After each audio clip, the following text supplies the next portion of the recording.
On is on. I think. Yeah. Let's go. Very nice. Testing. Testing 1, 2. Dodgers at Padres. I'm gonna use Twitter to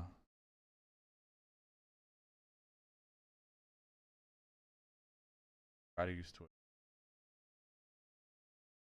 Cap to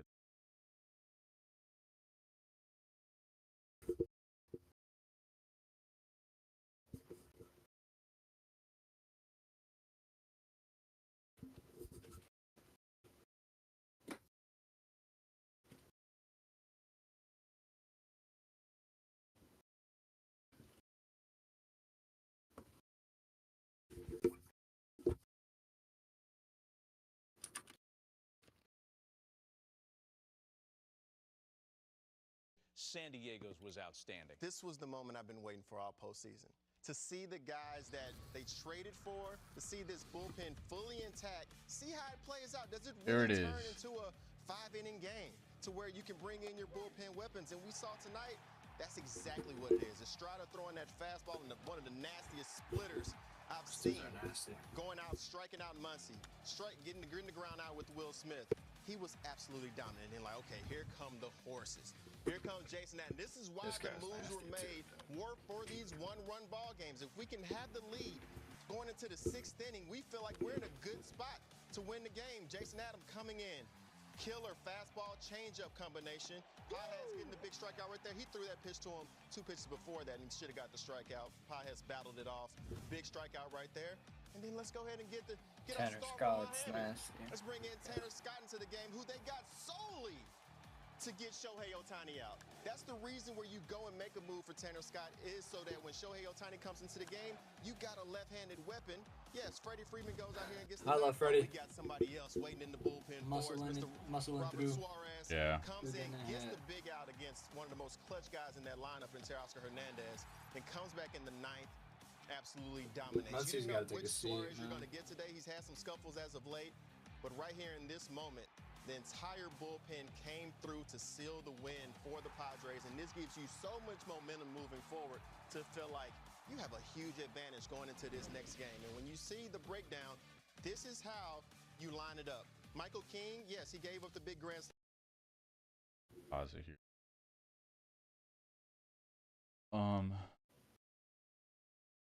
So I mean, I think our bullpen matched up well, at least today.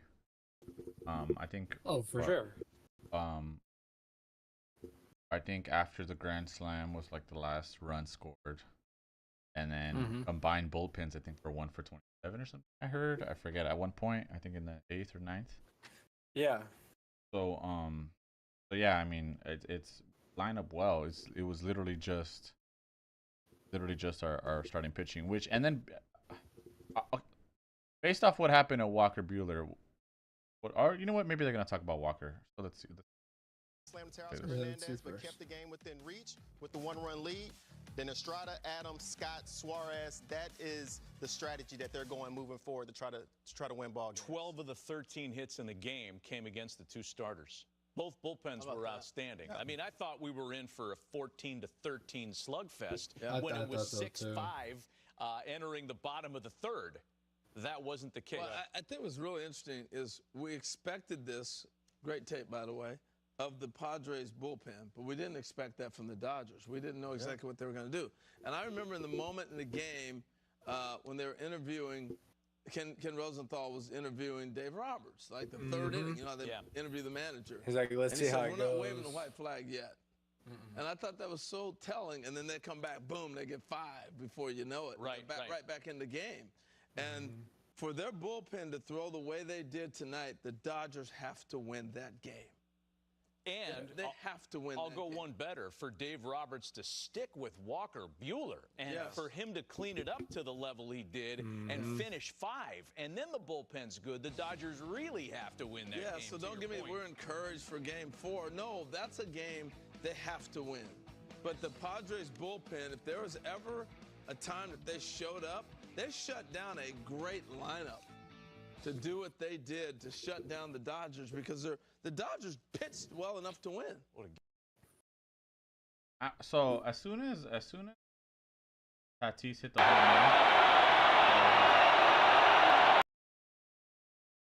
run. As soon as Tatis hit the home run, I was kind of like upset because I was not worried about being down 4-1. Fernando, I know you've played in some great atmospheres in this park. Because I did think we had the amount, got the hitters to come back, and we brought it within one.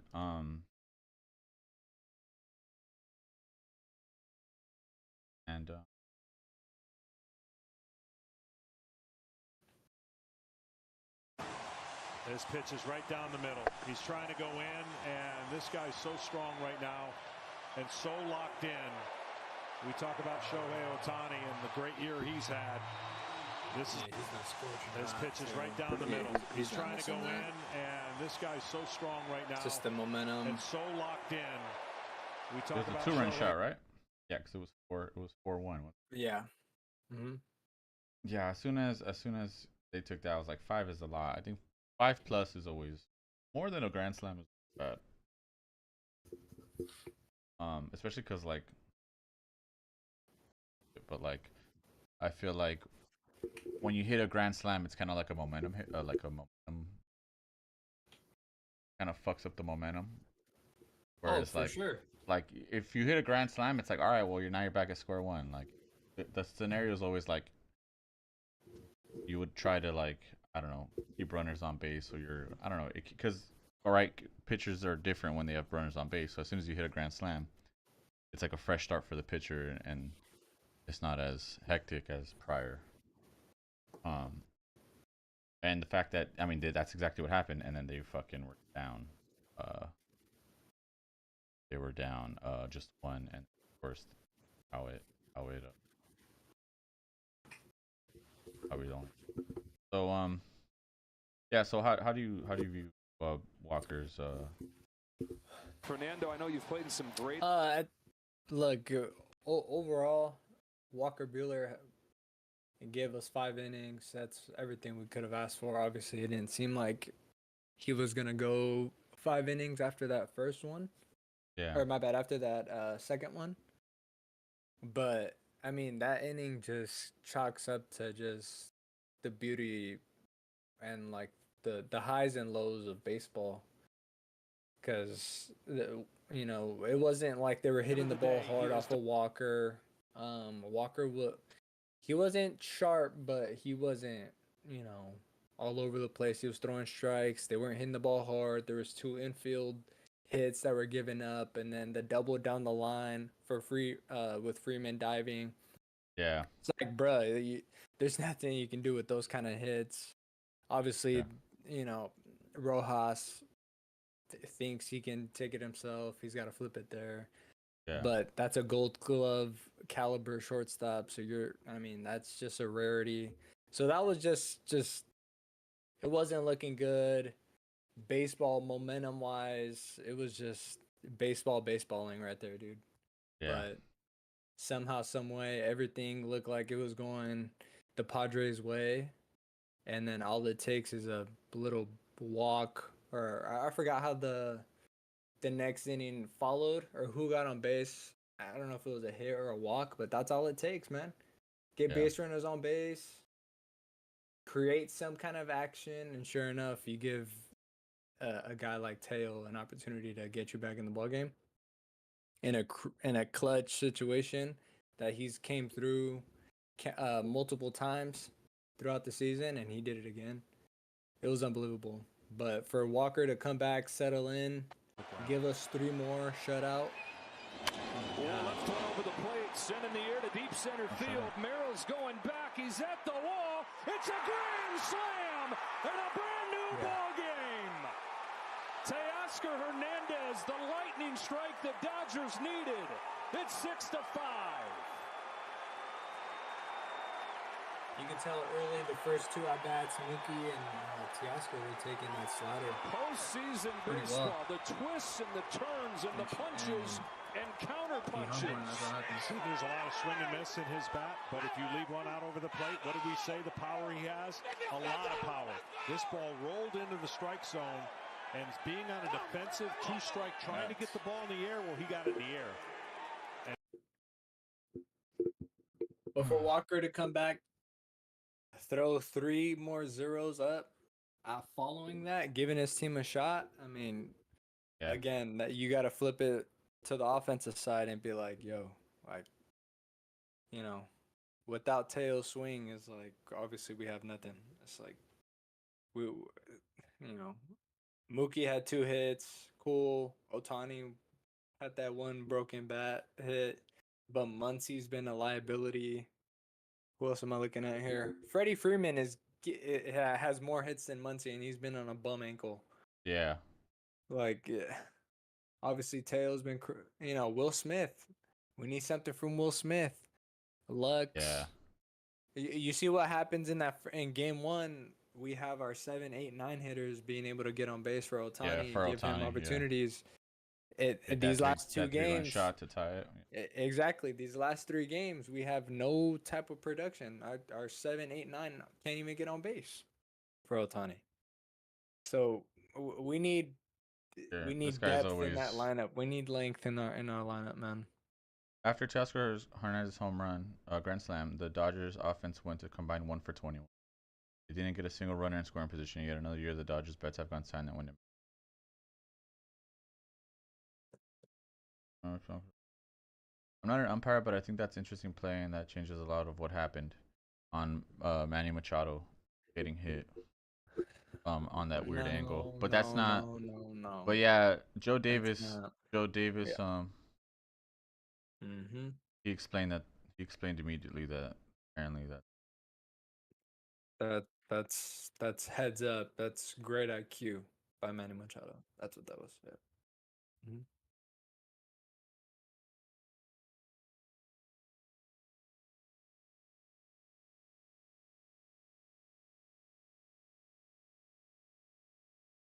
Yeah, man. Got our work cut out for us. The little bright side is our high leverage, our better bullpen guys were not used today. And Kopech looked good. He did have 19, but if we need him, maybe we use him. We do have that would be a off day if we force a game 5 back in LA. So maybe. Got our work cut out for us though.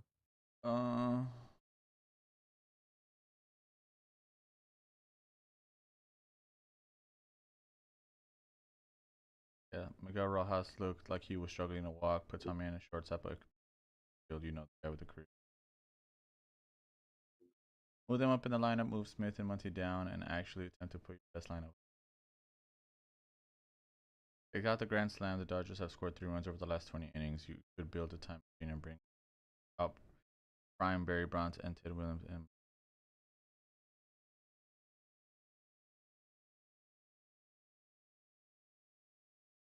this is where I saw the thing earlier. So hours later, and I'm still trying to believe this, Miguel Rojas is in there for his glove. He's a veteran who has probably made this play 1,000 times before, and he flips it at the inning likely and tied 1-1. But it's like, it's so heads up. Like, I mean, it happens.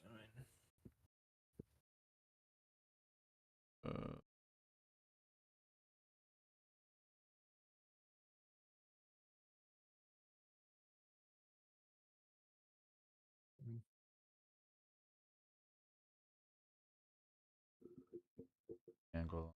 So let's watch this together because I am absolutely. I don't need to fuck. Yeah, nah, it's alright. It's non-educated baseball take, but it's okay. I mean, yeah, like right. Yeah, Joe Davis immediately explained that that's legal. That's yeah. I was immediately when that happened. I'm like, wow, that's good baseball. Because and I told my dad that's what you're taught, especially in a big game, especially in a moment like that. Yeah, you're gonna use every way possible to get yourself, the advantage, and you can do that. Yeah. You're Dodger fans for you. You 3 failed this tonight. You failed the entire city of Los Angeles. Dodgers.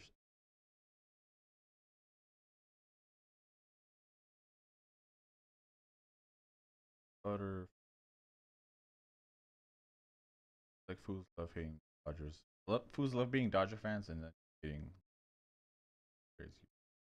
Actually, yeah, I don't understand. Fernando Tatis Jr.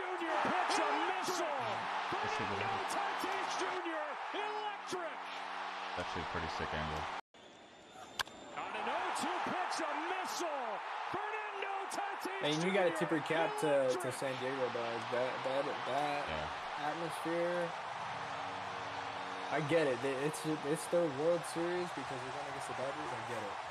Yeah. Cool. But man, that environment. Yeah, that's cool. Like at least is baseball's fire. fucking popping in That's San Diego good. again. Because like you said, like I feel like there's been times where we've played them in the playoffs before and it was not like this. Yeah, now that it's become like it's the rivalry now. The Giants are becoming irrelevant. When we face the Giants, it's not really that hated. Anymore. Nah, it's San Diego has now become that. And then you get, Manny Machado throwing balls at the dugout and stuff like that. Stuff like that. Yeah, what do you think about that? It's all right. I mean, I don't think. Yeah, I don't think it was that. I don't think it was that crazy, but I think Manny knew what he was doing. It was like just enough to cause beef, but then be like, oh, I wasn't even. Exactly. Yeah. It is what it is, man.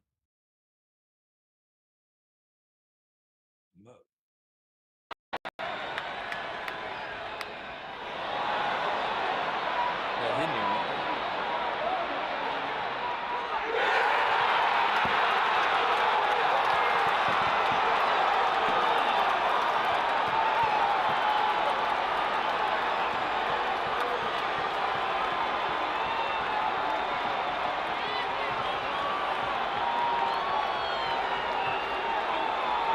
It's that in the offseason we're talking about.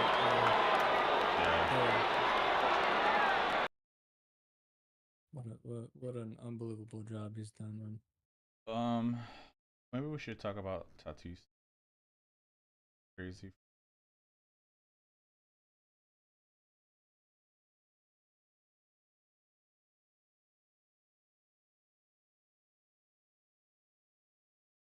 Yeah, his numbers in the postseason so far. Yeah, isn't it like Yeah, highest ever in single postseason? Yes.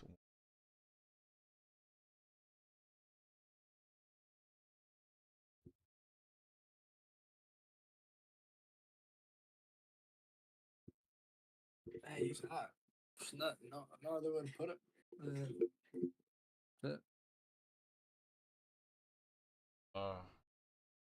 It.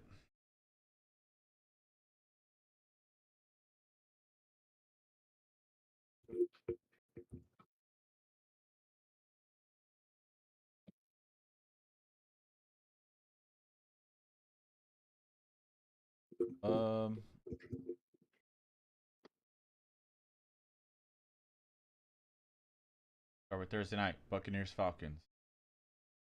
It's actually a great game, and I'm actually gonna go for the last week, and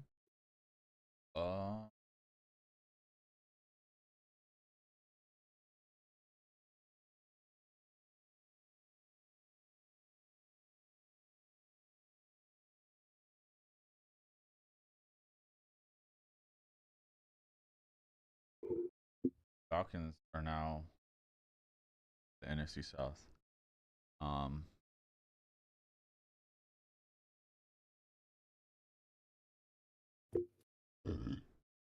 mean,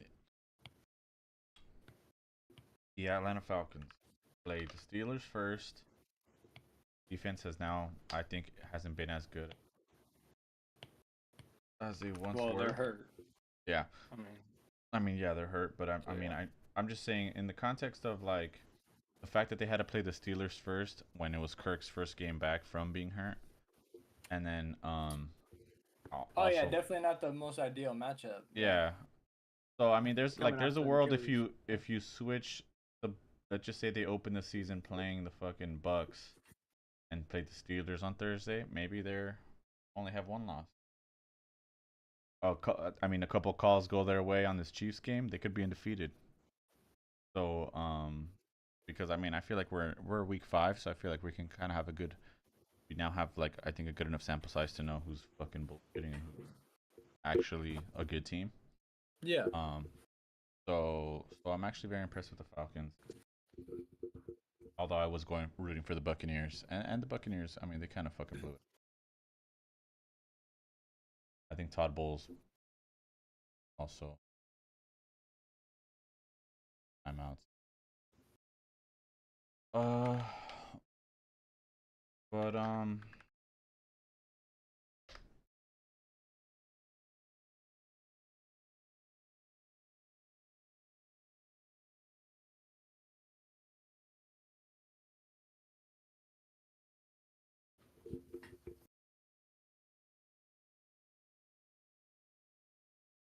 Yeah, I think the overall better team won. yeah, I the think better team won. I'm on the Falcons. When it's all said and done on in that division, right there.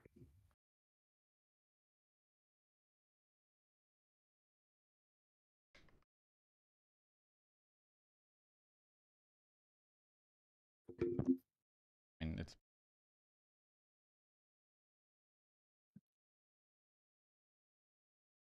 no.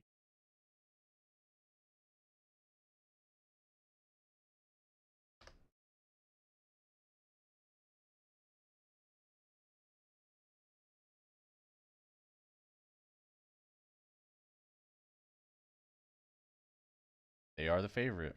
They are the favorite. Tampa Bay would be in second, and New Orleans third. I'm gonna take this. Turn this tank.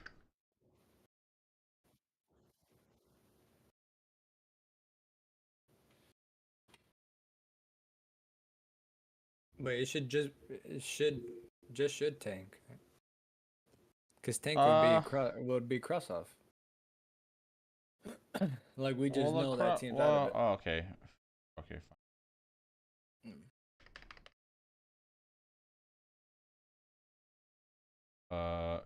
Because I feel like the Panthers shouldn't tank, even though but they are a cross off.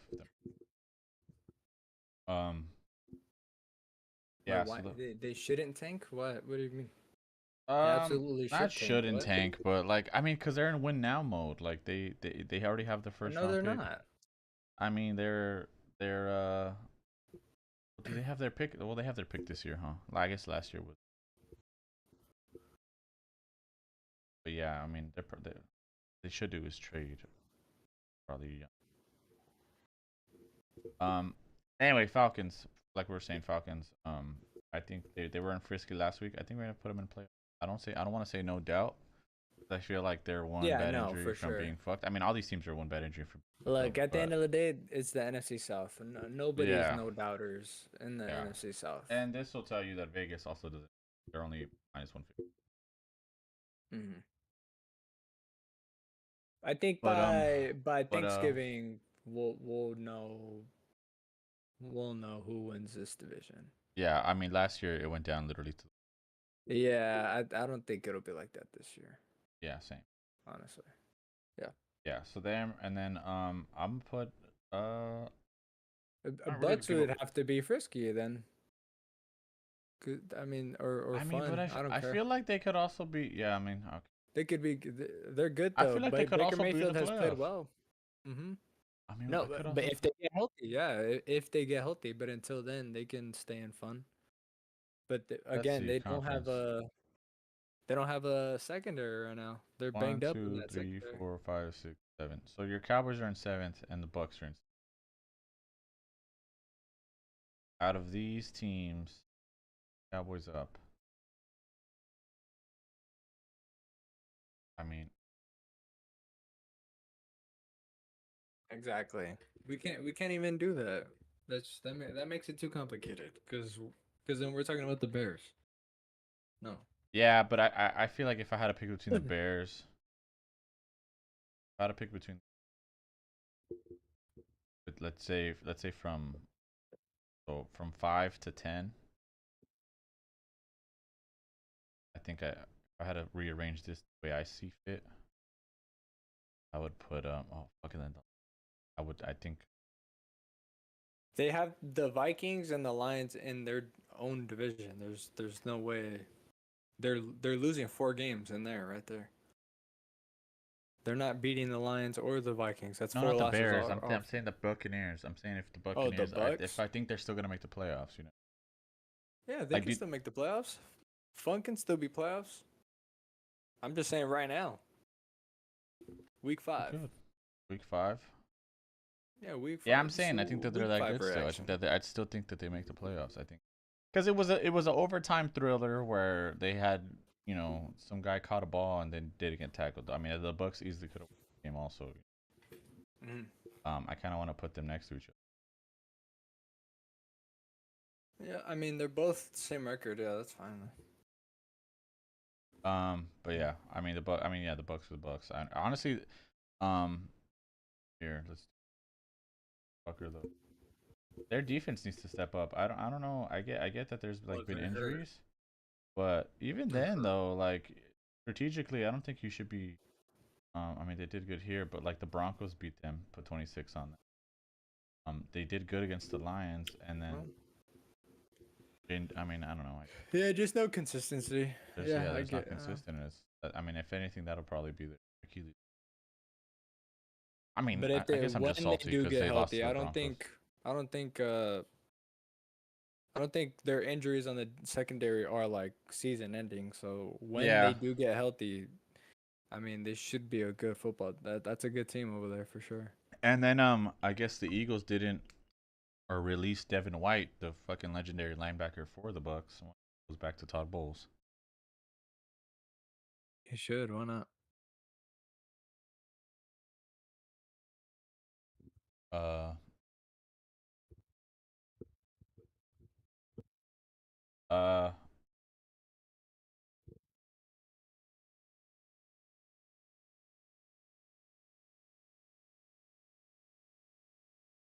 Jets Vikings. Did you watch this game? A little bit. Cut the end. This one's probably gonna take longer. Vikings played. I mean, Sam Darnold did not travel well. I think everyone kind of saw that or thought that. And he kind of had some stinker throws. Aaron Rodgers also didn't travel well, or the Jets' offense has been ass. Yeah, it's just. But then again, they're also playing the Vikings, who are really good defensively. Yeah. Which clearly they traveled, huh? Yeah, and ultimately got Robert Saleh fired, or so.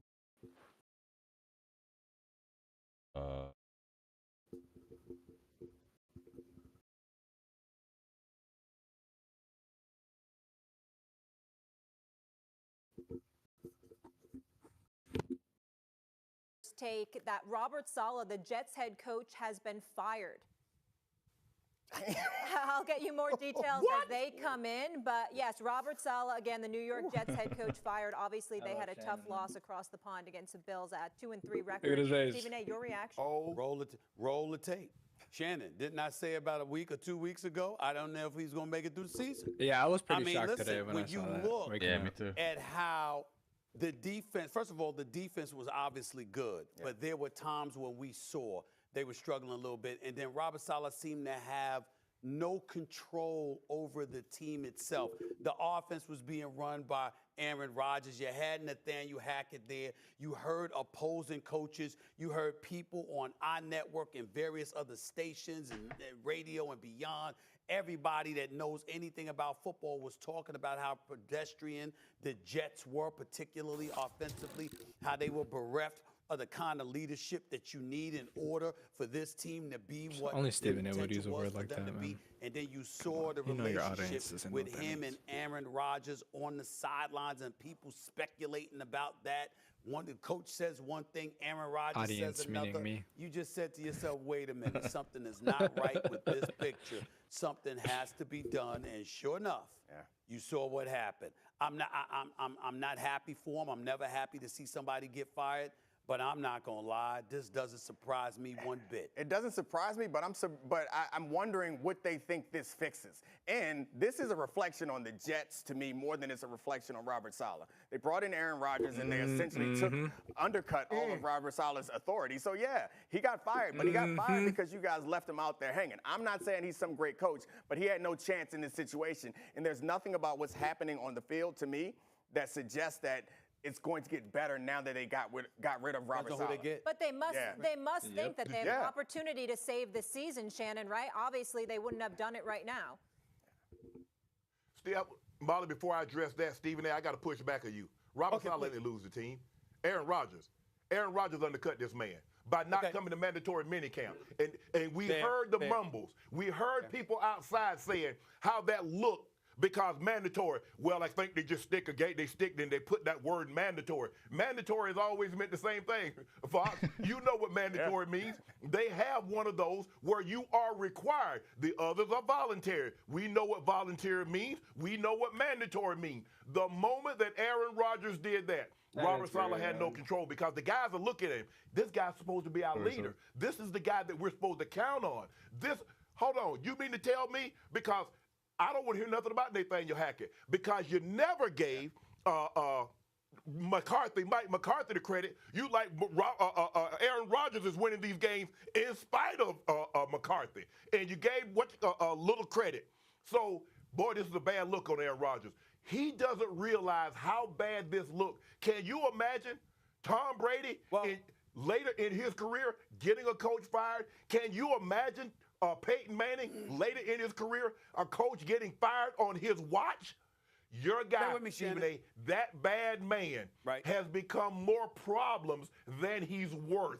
And people need to acknowledge that. He hasn't played well. The defense is doing their part. They're not historically great, but Aaron Rodgers has not been good.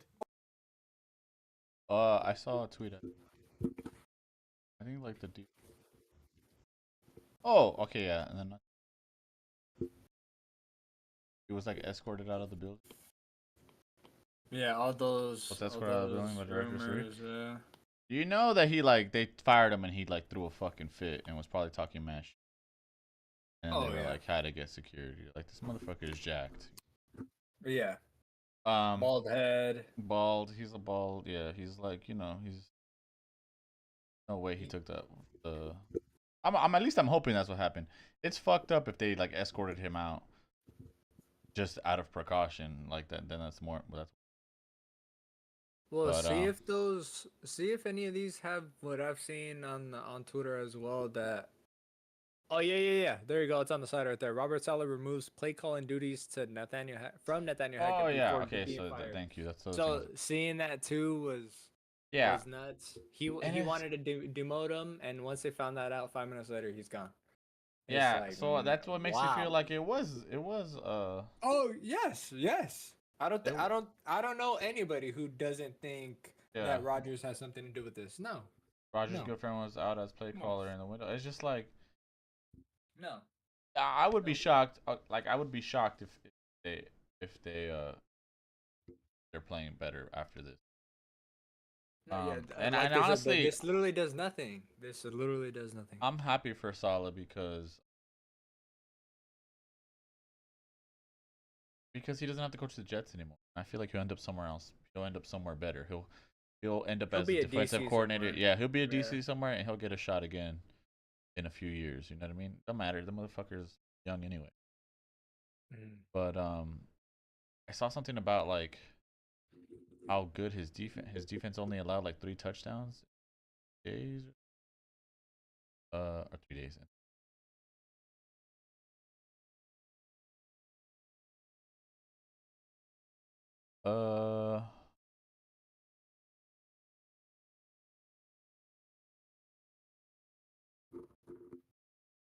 Like well immediately Stephen A had what happened? People immediately want to make it about like betting. It's like, oh, he wasn't good against us. The fact that they even won games with fucking what's his name as quarterback is like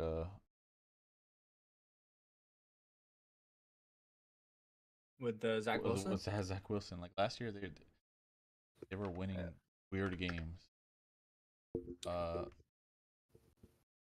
Yeah, I was gonna say Stephen A. had another take. I think later after that. Since 2021 season, Robert Saleh's first in New York. The Jets' defense is first in points per drive, first in EPA per play, third in success rate. Despite playing the fourth most snaps over that stretch, Saleh never solved the quarterback problem, but man, he delivered on defense.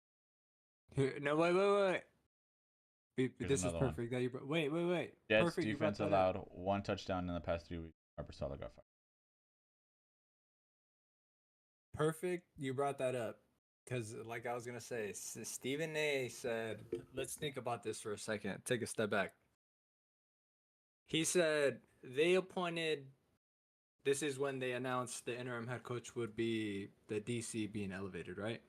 Yeah. So a little bit later in the show, he goes, isn't it interesting how Robert Saleh is the defensive guy, but yet, and their defense has been good. Their defense isn't the issue. He's a defensive guy though, right? Yeah. Why do they fire him and promote the DC? That goes back to the undercutting. To me, that goes back to the undercutting of what do you really do here? Because clearly the organization feels like, yo, the DC. I guess the owners or front office is watching practice thinking, wow. What does Saleh do here? Yeah, what is Saleh doing? Because it apparently to the front office, clearly, the defense was being completely controlled by the DC that got promoted. And Nathaniel Hackett and obviously Rodgers is coaching and doing what they running the offense. So what is Saleh doing? What is his job here? I mean, I think the DC. That's what they were doing. I think whatever success you get from the DC trickles onto Saleh because Saleh's it's his defense. If he doesn't call plays, how is that his defense? Because he probably That's not helps. his defense. Because I'm sure he. Well, how are you so How do you know that for a fact? Because they fired him. And if he's a defensive head coach, I think their defense has been good. You just read off those solid defensive stats. He's a defensive guy, so exactly. Why do you fire him? What does he have to do with that? See what I'm saying? I don't understand what your point. What the point is that you're making. My point is he's a defensive head coach. Yes. Yeah. Yes. His defensive numbers, his defense isn't the issue. Yes. So why do you think they fired him? I guess that would be my question to you. Because Aaron Rodgers wanted him gone because, like you said, Correct. So my point is, they never took Saleh serious as soon as Rodgers clearly came in. They never took this dude serious. Bringing back to what they were saying, they undercut Saleh as soon as before they ink dried on the contract. I think. It's honestly, wild. I think they should. That's what makes it so much obvious. This is why it makes it so obvious why Aaron Rodgers wanted him out there. That's the point I'm trying to make. So you're saying it's a good idea that Aaron Rodgers got him fired? I'm saying because you're saying what was Saleh doing? If he's not doing anything, then we should just fire him and promote the DC because Saleh's not doing anything. Correct. Clearly, that's what the front office thought. But for sure, dude. Honestly, I think it's a combination of him being 20 and 36, a combination of the owner being racist, and a combination of and a combination of Rodgers wanting him out. Probably Rodgers wanting him out is probably the 70%er of all that. The point I was making is Saleh clearly was looked at like he doesn't do jack. I mean, dude, for that franchise, and you can't say that's his defense if his defense though. If he's not the guy calling plays. Okay, think of it. I know he does. I know he hires all of his guys. Okay, so Bill Belichick has always had a good defense. Yeah. Would you say the Patriots defense is good right now? Oh, it's okay. No, it's pretty good. It's ranked high. I just their offense is But like, so the Patriots I right don't now, think when you look at the it's Patriots, okay. They're not bad. Yeah. I mean, Okay. yeah, because they have no offense, so they're on the field constantly. Like their defense is pretty right. Okay. I mean, that whole philosophy is a Bill. It's like that's pretty much still Bill Belichick's team because that Gerard Mayo was Bill Belichick's guy. He runs off that tree. It's like for the next year and the next year to maybe even next year, this year and next year, like it's still off the Belichick arc of like it's like a college coach. Exactly. Like your first year so there, like, that's not really. So your like, team, I don't understand why you wouldn't attribute that same for Saleh when he hires a defensive guy, so he doesn't call the defensive plays. That's still his game plan. That's still his philosophy. I think it used to be. Why though? Based off what? I don't understand where you're getting this. You're just making an assumption. I don't really think this is based in any fact. Because, well, he doesn't have a job. So you think he should have got fired? I think he should have got it fired. Yes. Yeah. Oh, okay. You're dick riding. So you're dick riding for Aaron Rodgers. Is that high? No. Is what you're admitting to? No, it just simple facts that I'm telling. It's just simple facts that I'm. It's facts that I'm saying. It's not facts because you have no idea. Defense. You have no idea. Okay, let's look this up then. Let's see if you can. He doesn't call the plays. Let's look up Saleh. What should I put? Saleh defense. He didn't call the plays or nothing. Let's just see what this says. He's a cheerleader. I didn't think Saleh was a. But how do you know that? Like, how do you know that?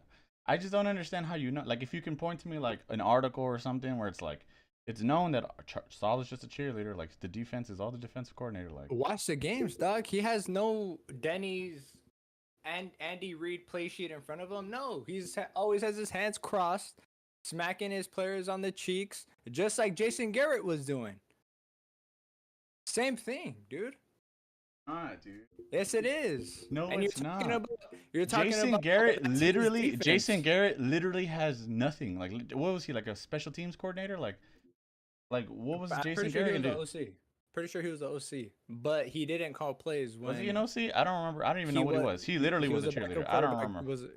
That's exactly what Saleh has been doing this whole time with the Jets. He hasn't called a play, one single play once. He's not a good coach. He's not a good coach. We can figure this out. He's not a good coach.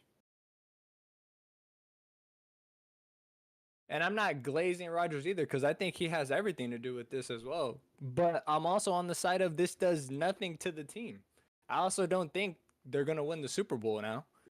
I mean, they're just worse. They're going to be worse.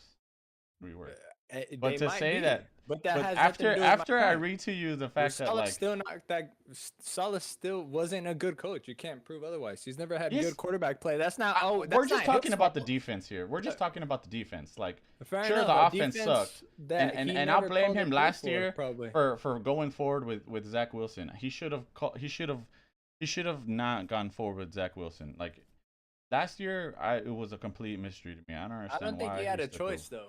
I don't think he had a choice. Regardless of, then I don't know, dog. Like there's some things where it's like you just got to put your foot down. If you're gonna keep going out there looking like an idiot with Zach Wilson as your quarterback, and then not starting him, and then starting Boyle, who's like only there because Rodgers wanted him there, who clearly is even worse than Zach Wilson. It's like, why couldn't he just be like, look, we're gonna like Wilson sucks, all these guys suck. We're gonna have to go get Flacco or something, or do something. Find some other quarterback. Look at the video of him on the sideline right there. I just don't understand how like you can see a guy who like was a DC for the Niners, had a great defense with the Niners at the time, gets hired to the Jets, then has a great defense there, maintains a great defense regardless if he doesn't have a play sheet in front of him and he has a defensive coordinator calling plays. That's still his responsibility. Like that's still. Like, but look, how are you gonna be like, oh, but that's not him though? Like what? Like that's just magic. Like the guy, sure, he hired the guy, and sure, it's his philosophy. Maybe his first 2 years with the Jets, maybe that was him. But clearly, his role started diminishing, especially clearly because he's out of a job. Andy, what are we talking about? He's out of a job because we don't know why he's out of a job. Did you not see? We just watched everybody. Look at this. Look at this. Yeah, it's obviously happening in real Here, time. right here. Let's look at their reactions here. Robert Saleh, No, yeah. Fair enough. We're shocked that it happened like no. Right now, you were just like, you were literally just like, oh, he's out of a job. Like if it's literally, I texted you this morning and I was like, we didn't actually make this bet, but our first coach fired bet is ruined. Remember I texted you. I don't know if it was, did I say that? Or I sent that to you in Twitter. Like, no one had him getting fired. Like, why would he get fired? Like, he's. I mean, okay, maybe, yeah. I mean, exactly. He probably was gonna get fired for the offense, but like, we knew he was like, not. The argument you're making is that his defense isn't like that. He's not responsible for anything on the team. That he's just dead weight is a crazy thing to say. Clearly, he was. That's not clear. This doesn't prove anything. This doesn't prove your argument. You're taking what happened and then rewriting everything before that. Like I'm taking from the information that I've seen from the Shefties of the world that come on Pat McAfee and all this. These are insiders in the game. Let's read what this says. And Saleh didn't do nothing. Especially these last 2 years. Woody Johnson told reporters during a Tuesday afternoon conference call that the decision to fire Saleh was made in part because he wanted to give one of the most talented teams ever assembled by the Jets the most opportunity to win this season. I've been doing this for 25 years now, and it's probably the best team I've had in 25 years, Johnson said. Oh, okay. I just felt that the best way to move forward was a new direction. 25 years, he's won.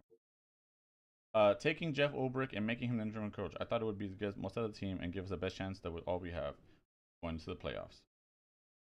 Defense was the issue under Saleh, as Grant Green finishes in top 5 in yards allowed and top 12 in points in each of the past 2 seasons through 5 weeks in 2024. The New York's defense ranked 2nd in yards allowed and 5th in points given up. However, the Jets could never figure out the offense. Okay, yeah, and by the way, that whole thing I read before that, clearly, it's not Saleh. It's this other guy, this defensive coordinator. Saleh's not responsible for any of that. It's just, who knows how that happened. Ranking bottom in the bottom quarter of NFL yards and scoring each of his 4 seasons. The inability to help develop quarterback Zach Wilson counted against Saleh's scorecard. Yes, I mean, I agree with that. I mean, not even develop him, even keep playing him. Like, if he sucks, then just keep switching out quarterbacks. I mean, fucking the Browns did it. The Browns played like 5 quarterbacks last year, and then they ended up with Flacco, and then they fucking got to the playoffs. So why couldn't they do that? Maybe front office forced them, but yeah, I mean, who knows? But yeah, I mean, because yeah, you're right. Because like now the Browns are forced to play Watson, and I feel like for a fact the head coach does not want to play Watson. I feel like he's paying him billions of dollars. New York cycled through 6 quarterbacks and coached 3 seasons with Helm. Yeah. Here's the offense. Aaron Rodgers' acquisition in 2023 was supposed to change things for New York. However, a week 1, last year he got hurt. Saleh bungled the transition with Wilson, cycling through quarterbacks last season through 5 games this season. The offense is still struggling under offensive coordinator Nathaniel Hackett and Rodgers, as Gangrene has averaged 18.6 points per game and rarely found any consistency in an outdated scheme. Outdated scheme. Nathaniel Hackett was head coach of the Bears, also sucked ass. They thought they were getting Rodgers. No, wait, was it the Bears? Who was it? It was the Bears, right? And Rodgers. So, just based off these 2 paragraphs, I just don't understand how it's like it makes more sense to fire Saleh. And Saleh's just a cheerleader when clearly the offense is the problem. That proved none of your point.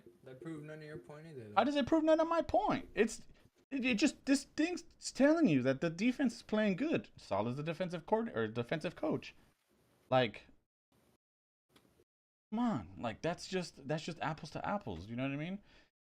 Everyone was saying like because look, the Raiders were gonna do this. They were like, oh, we just gotta get Rodgers. Like, again, Hackett got hired. Where did Hackett coach last year or 2 years ago? Denver. Fuck. He was a head coach of Denver because they were like, if we get Hackett, if we hire him as a head coach, we'll get Aaron Rodgers. That didn't happen. He ended up going to the Jets, and then he sucked ass anyway. I mean, that Denver team was ass. Wasn't he like the first coach to ever get fired in their first year, like, and not even finish the year? Yeah, but right? Russell Wilson was also. Oh, but Russell Wilson was the head coach. Yeah, but also, yeah, okay, fine, true. But I mean, anyway, so the next paragraph. How do we improve the offense? Maybe by firing our defensive head coach. Sure, I mean, I guess that makes sense. But if you're trying to improve the offense because your head coach is just a cheerleader, then why not make Nathaniel Hackett the head coach? Wouldn't that improve?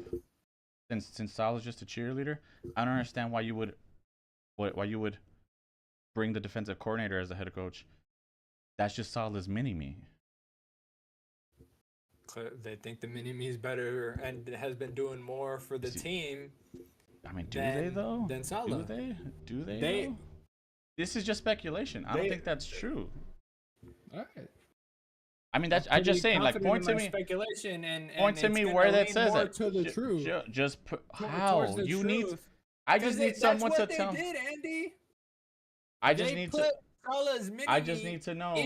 I just need to know because that's actually what's in the building. They feel like the players are resonating more with homeboy's message, who's not Salah. Clearly, clearly that's what happened. That's facts because Salah doesn't have a job. Again, it's all the shock. No, the first thing that they said on ESPN was, we don't know how this is going to make the team better. We don't know how this is going to make the team better, but sure. But sure. It is a shock it happened now, but all the speculation and rumors was how long is Salah going to last? Okay, here. Well, let's see what the owner says. We need to find ways to win, and we're not going to find those ways by doing the same thing over and over. Okay, sure. I think that old Brick, which is the defensive coordinator guy, is going to add something. He's going to add a spark of positivity, and that all goes with somebody. And the trust that the players have in somebody that's been through it, and that they know, that they respect, and that they know that that's reciprocal. Those changes that we have to make on offense, we'll make. Okay, so those are going to happen regardless, because obviously defensive coordinator and Salah have nothing to do with that. We're going to make them on offense, and we're going to make them on defense. Okay?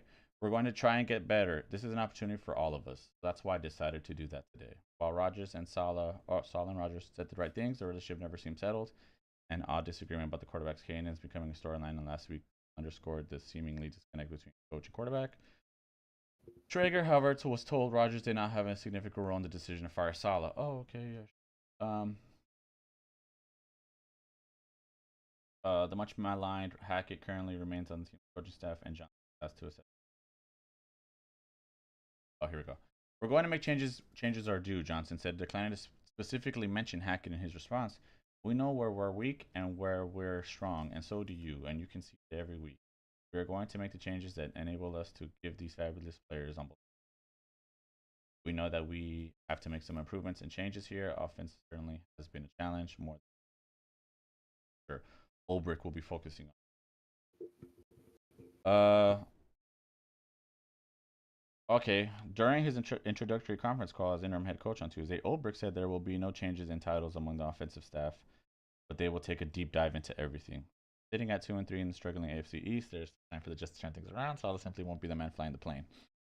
Ulbrich played 10 seasons in the NFL and is highly respected assistant. The 47-year-old joined Salah's staff on DC 2021. Ulbrich was the head coach in off-season Senior Bowl. Yeah. I mean, good for Salah, dude. He's gonna get paid to not coach. Yeah, at the end of the day, he'll end up back with the Niners, or he'll go somewhere else. I mean, but I also think it's because of the Lebanese flag thing. Small smidgen.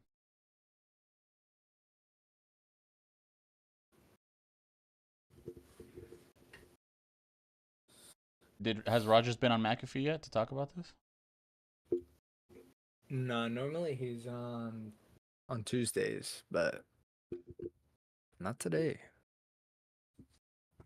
Odd. Of course.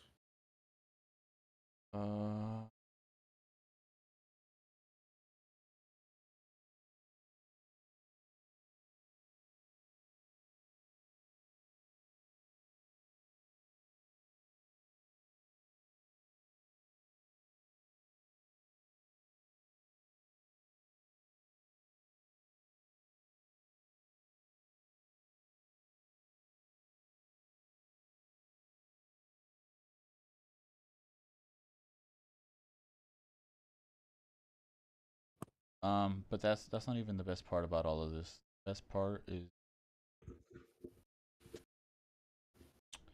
is the graphic that came out of it, where it's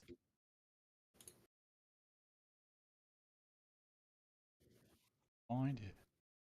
It's like a picture of him, and it says escorted by security.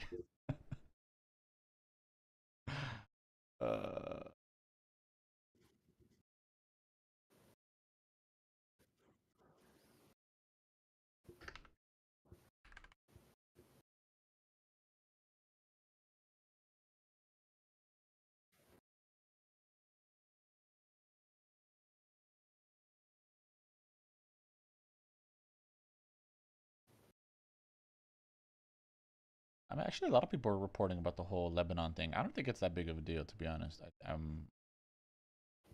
As much as to be like, oh, like write a whole fucking article.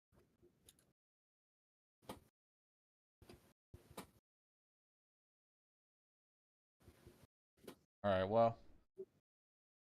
Anyway, so the Jets, where do you want to put them? Frauds? Yeah, they're frauds for sure. They were fun last. Yeah, they deserve a downgrade for sure. Frauds. I mean, Vikings look good. Okay. They're 5-0. I mean, oh, do teams make the play?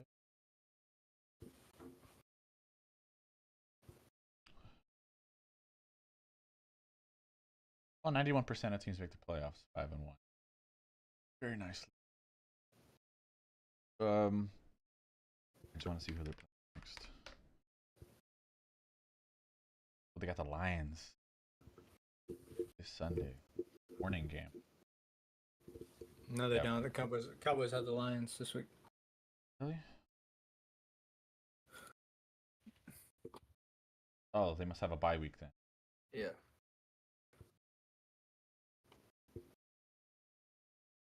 Loading the shit out of that.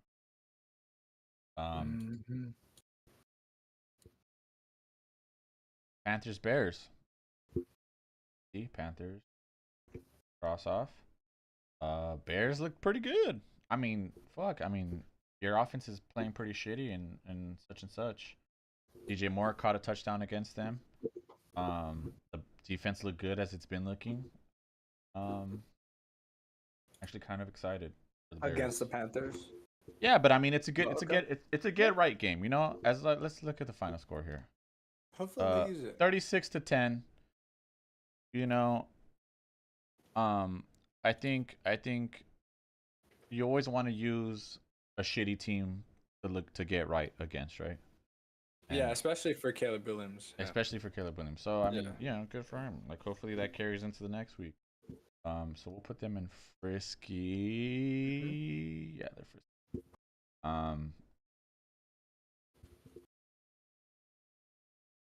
Pushing Ravens Bengals. Okay, this is gonna have another argument. I think. Well, do you watch this whole game? I'm assuming. Yeah, majority. Fucking the Bengals lost. In a stupid way.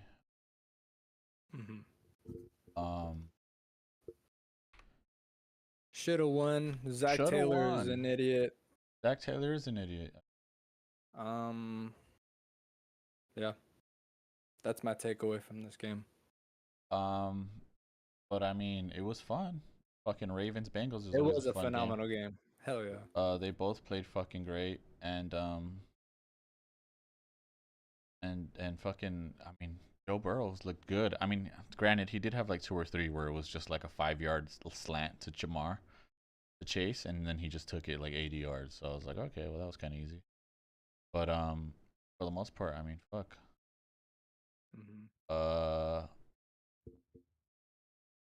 So can't find it. So right before this, they're in OT. But right before this, Nope, he missed it. So OT starts, Ravens get the ball first, and Lamar fucking fumbles it on some dumb shit. I think he wasn't paying attention, or he wasn't expecting the hike and the snap. No, And then just recklessness. He was about to catch it, and just lack of focus. Already looking up to see the receivers were. Drops the ball. Yeah, he dropped the ball. Ball first, man.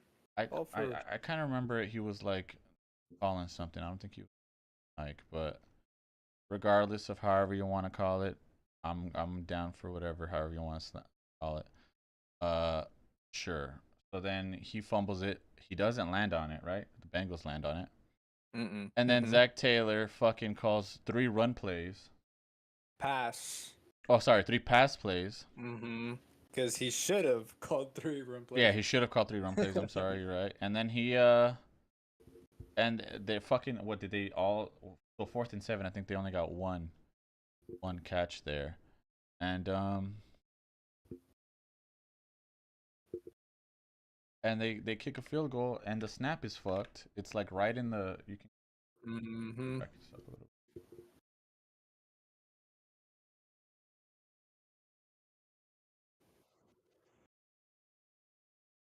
Can you slow-mo it?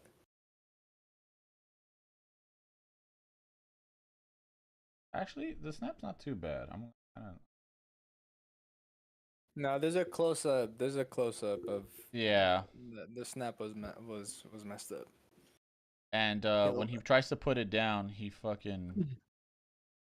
It's like all sideways. It's all sideways, like yeah. Yeah. And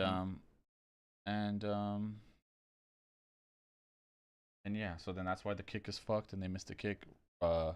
Ravens get the ball back, and then fucking Tucker to the rescue. Yeah, Tucker to the rescue. Derrick Henry, 40-yard run to like the 5-yard line. Oh yeah, that's right. Which is crazy, because it's like the second time they've done this where like I completely forgot about Derrick Henry even being on the team, and then he just breaks off like a 40-yard run, and you're like, oh yeah, Derrick Henry, forgot about that. He was having a tough game. He couldn't really, before that run, he didn't have much. 5 minutes down 10. The back, likely in motion. He bobbles it, scoops it in, vacuums it home. Here comes Hubbard. Oh, he threw him away like a rag doll, and he throws in the end zone. Caught for a touchdown. Likely was sitting on my bench. Caught for a touchdown by Likely. Absolutely amazing. How in the world did he keep it? Hey, phenomenal playmaker. Yeah, I mean, for sure, top 3 quarterback in the league. Former MVP. Probably. I mean, fuck. Every year with Lamar Jackson, I think he chance. So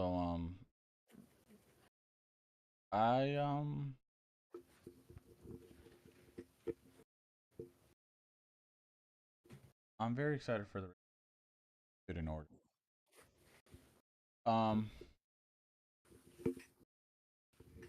Lamar Jackson, number 2 in total yards, number 2 in adjusted yards per attempt, number 3 in net yards per attempt, number 4 in passing touchdowns, number 4 in passer rating, number 5 in QBR, number 5 in yards per complete.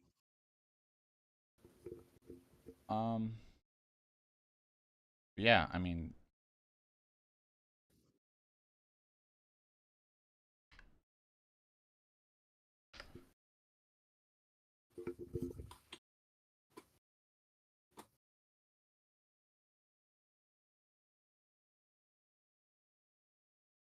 Ricardo block, here he goes.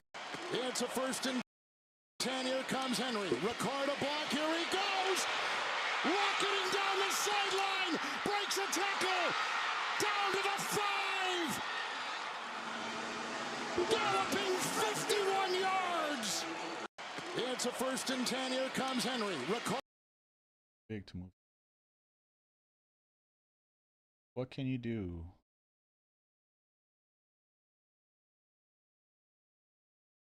And this is why sports is fun, because, like, you know, every now and then there's a human who's like a weird shape and size that can do shit, and you're like, wow, it's kind of fun watching this, you know, alien.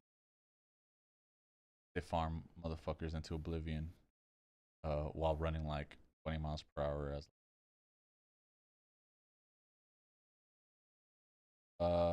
Yeah, so that sets up the win, and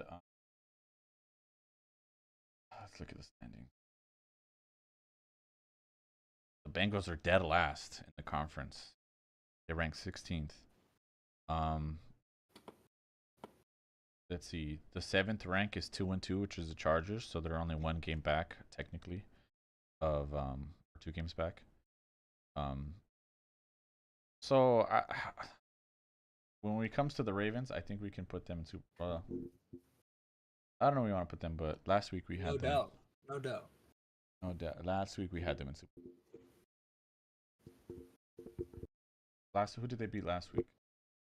They killed the Bills, and then they beat the Bengals. So we had them in Super Bowl last week. You want to put downgrade? Yeah, because the Bengals should have won that game. But my argument.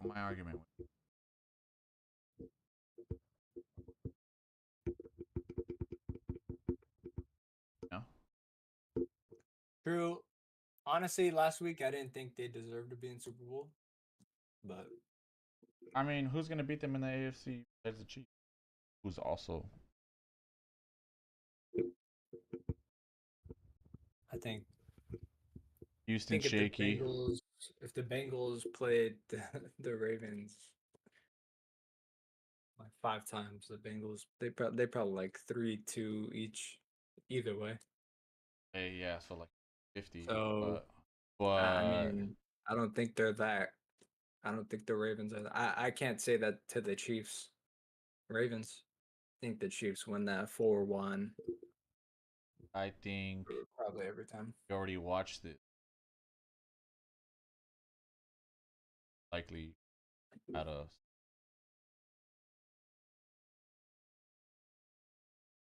overtime, and who knows? The Ravens beat. True, or we'd be having a different conversation if Lamar makes that touchdown pass the play before, and the Ravens start the season off 1-0. But that didn't either happen, or same thing. I didn't think so. I don't think they deserve Super Bowl. So we're downgrading them after beating the division. Yeah, I don't think they're Chiefs status. We can't put them in the same. So who's gonna be Chiefs status? I think as 3-2 and 5-0 team.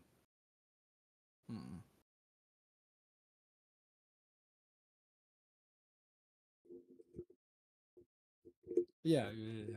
Very front. See, how are we putting a 5-0 team behind the Ravens? Well, it's 5. Vikings are. And they're also like on a 4th place or 3rd place. They beat the Giants. Well, I don't know. The Texans had high praise this year. They only scored 7. That's their only loss. So what are you gonna say? But the Texans, I mean, they barely beat the Bears. I mean, Texans are not a good team right now. They only have 1 loss, though. Yeah, but like, you're telling me a 4-1 team is not a good team? I don't. What? I mean, no, they are a good team, but I just don't think it's not as impressive as like if the Vikings beat like the Lions, or it's not as impressive if like.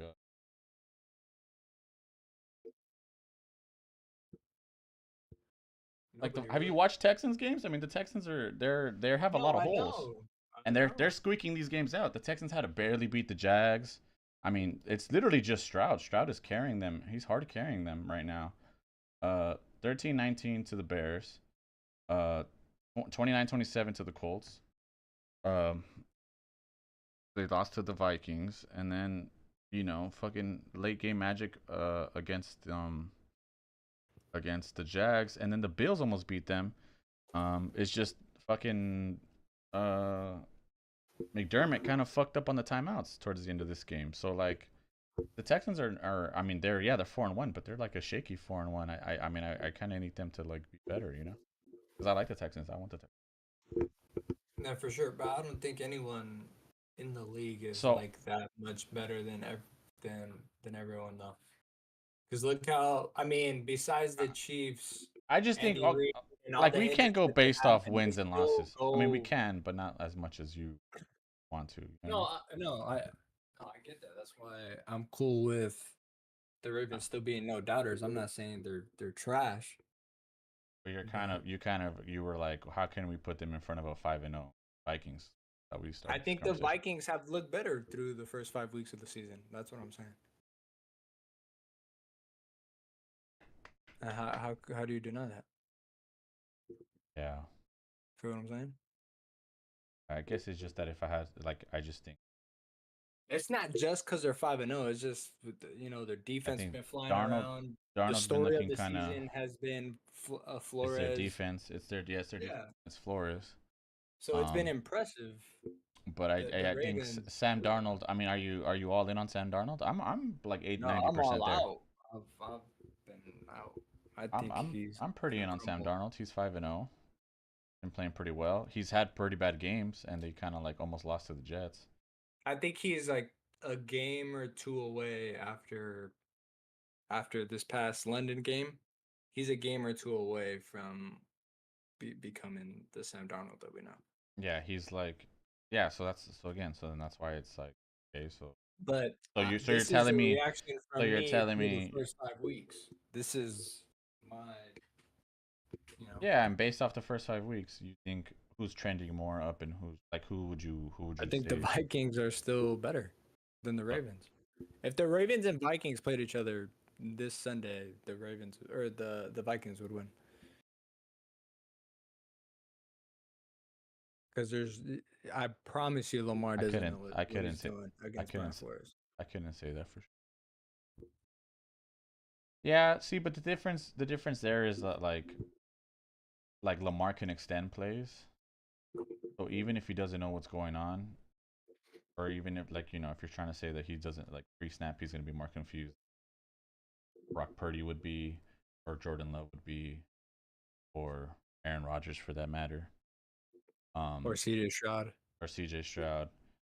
Who I think are all like okay. If I had to, I mean, I don't think Lamar is. Those are all better quarterbacks than Lamar when it comes to that, though.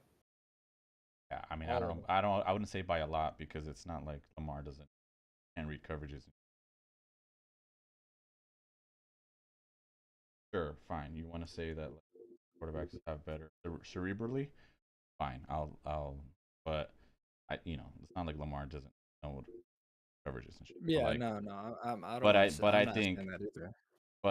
But it's like even if something like that breaks down or he gets blitzed or whatever the fuck, it's like Lamar can clearly extend the play and figure it out and then go to the open guy. So like, who knows? But I think that if based off the first 5 weeks, yes, the Ravens lost twice. The Raiders. I would say that they probably go farther. We can leave the Vikings. If you want.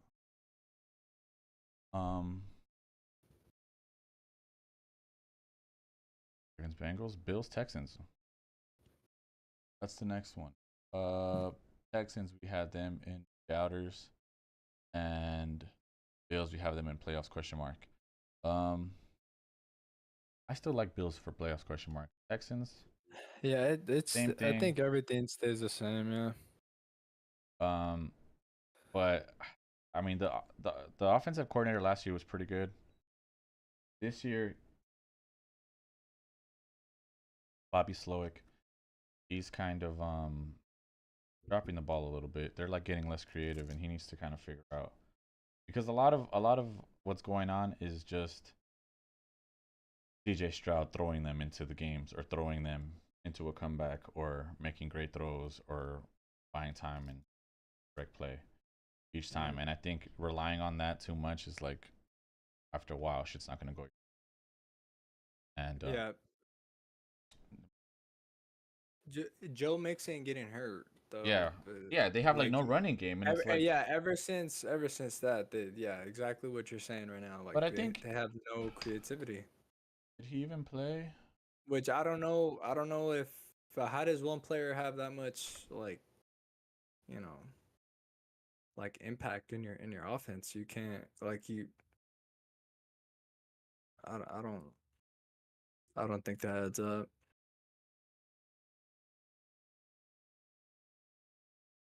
Bills, Bill Belichick.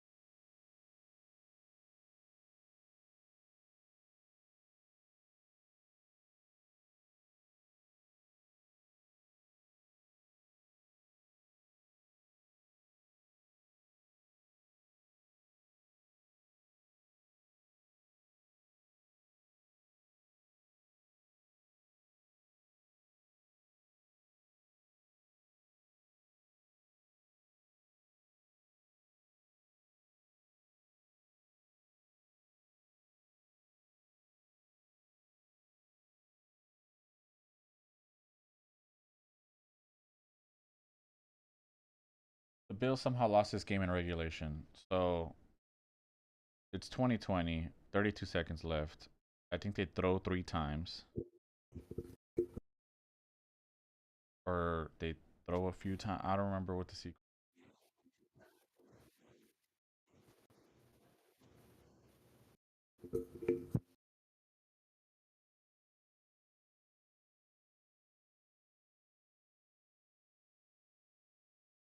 So 1st and 10 at the Buffalo 3. Josh Allen pass incomplete to left Keon Coleman. Oh fuck. This is when he also banged his head pretty crazy, which I think he probably got concussed. Oh yeah, I've seen that. Pass incomplete, pass incomplete, pass incomplete, punt. Then so the punt lands at the Houston 41.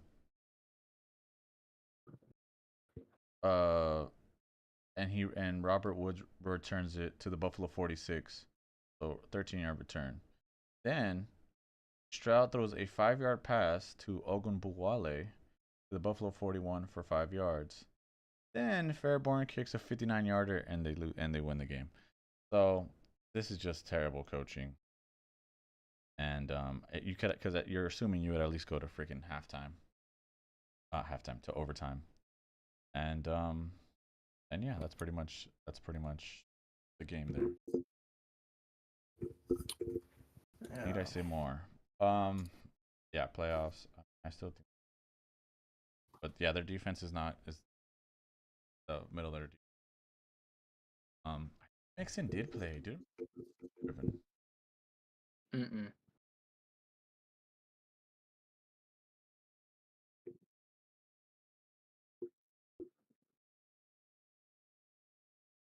Jaguars. Joe Flacco, like in the fountain of youth, like, yeah. I'm not sure what the fuck's going on with Joe Flacco, but he's just turned into Tom Brady. Yeah, not even Brady, like Dan Marino, like throwing.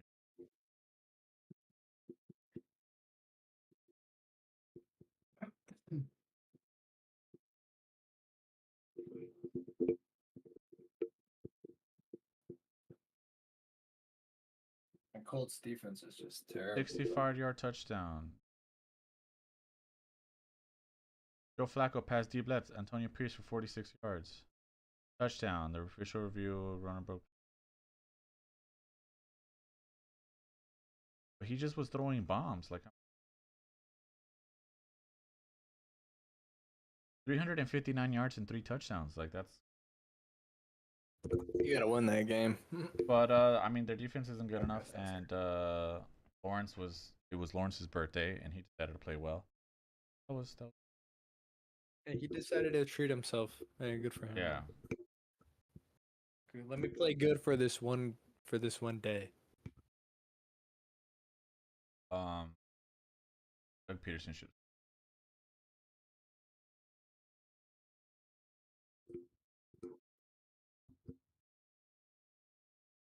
Yeah, I mean, now that they got Flacco, I don't think they're gonna. But what's the deal with the Richardson injury?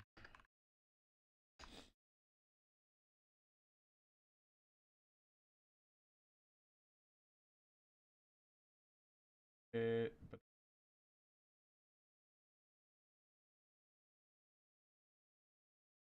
oblique.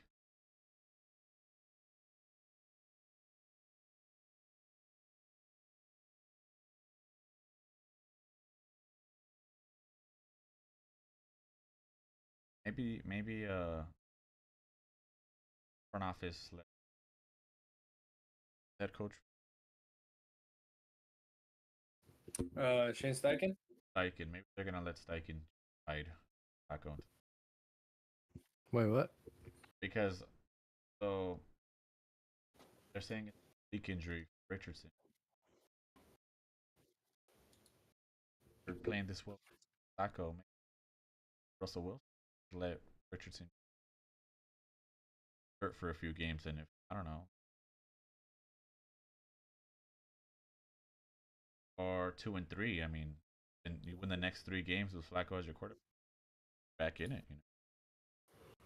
So maybe the front office will let him, you know. So yeah, Colts risky. Jaguars are cross off for sure.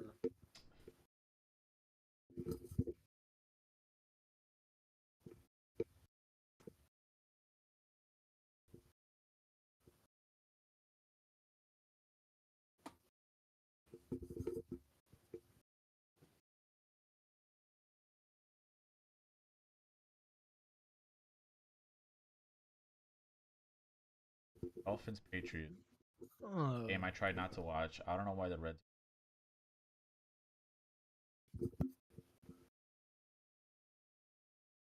Should tank. I think they should tank.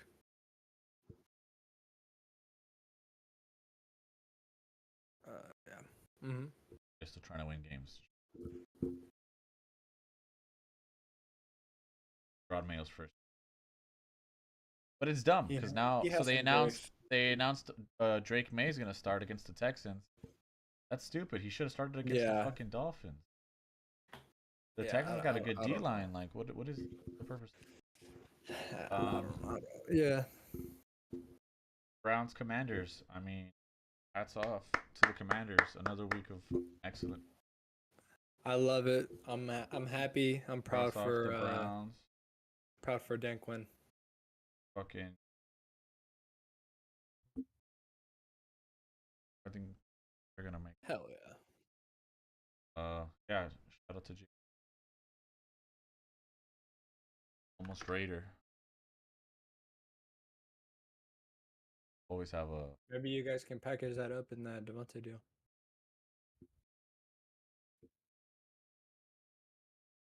He just been dynamic, picking up. I got a question for you. Like, what was the biggest challenge for you coming in from college? Obviously, being a superstar at the college level, and then being the face of a franchise in the NFL, handling that week to week. And then, what's your thoughts on Jaden Daniels and how he's performing early on in his rookie season? Yeah, I would say one of the biggest challenges is, just finding your niche and finding, like, how you were so successful in college and now putting that to the league. Because the game really don't change. It's just little nuances here and there. But honestly, I feel like once I got comfortable, once I got confident, is when I started playing really well. So I can see that with Jaden, but, he hit the ground running from week 1. So, I'm super proud of him. Talk to him almost every week. And, just really just a fan of his and what he's been able to do these last couple of weeks. And, he's just getting warmed up. So, I hope that he continues to, just stay at it, stay hungry. And I know he will just because that's his personality. But, two young IE kids from the same area, just making plays, living out our dreams, So it's just a blessing. And it's just a testament to, like, man, you put your heart to something, you can really do it. And, it's not too hard for anybody because, we're the ones that made it.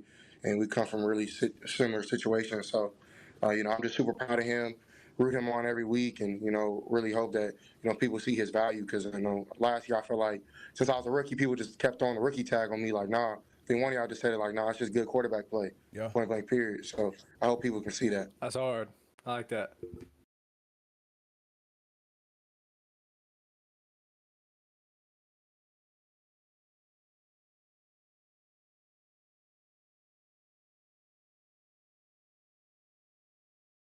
Had a great start to the season. It's been fantastic, and he handled the Browns defense with Coach Schwartz well. But this play right here is what you can't let him do: is get out of the pocket and extend plays.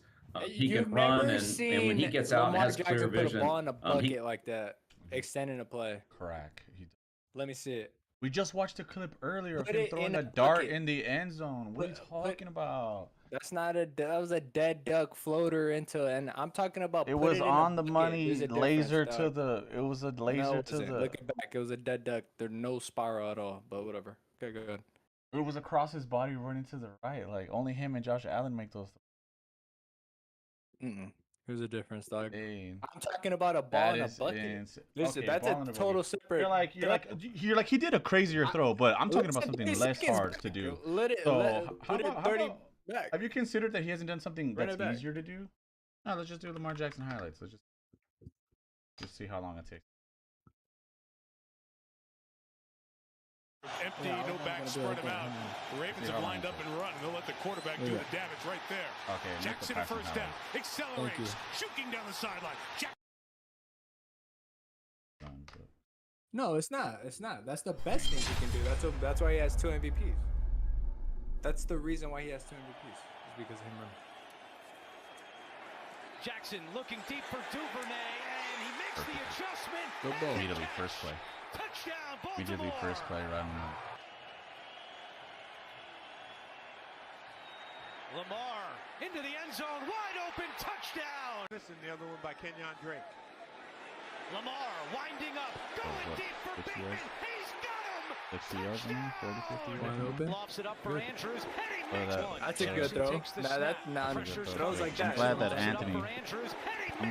Anthony Rodriguez from Visala needs to see these highlights. Not from. If not, that jury's still out on Lamar Jackson. No, that's good. After the races, touchdown, Jackson. Wow. That's a good ball, though. That's what I'm talking about. Between two safeties. See, throws like that. Yes, he's been doing this for the past 6 years. Second down and 10. Blocks Phillips. Caught, touchdown. Jackson first and 10. Ricard the block. Ease pressure. Jackson off his back foot. Lofting for the end zone. Jackson back corner. Duvernay have come. Jackson again given time. Finds for Jack by double yonder. What are the points for me? Now that you said that, let's look at.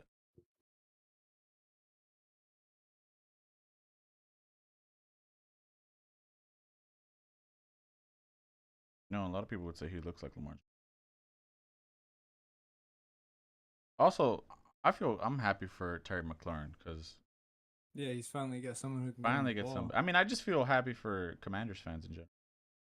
Oh, this is. Yeah, Dan Quinn. Dan Quinn, yeah.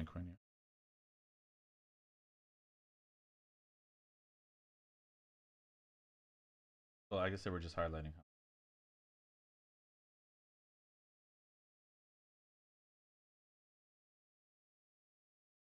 Terrible. You're like free running at the guy. He makes like one sidestep, and now you're just like boom on the ground.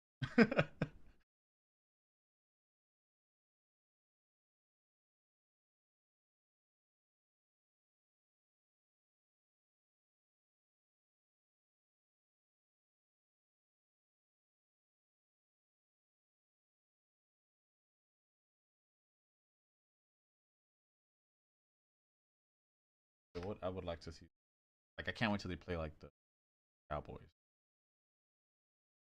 Different. Oh well, dude. Here you go, Anthony. Oh my. Oh yeah, Ravens. Do you see what I see? It's gonna be. I'll put money. I'll put money that the Commanders win that game. I'll put money. Okay, forget the game. I'll put money. Jaden Daniels' stat line will be better than Lamar's.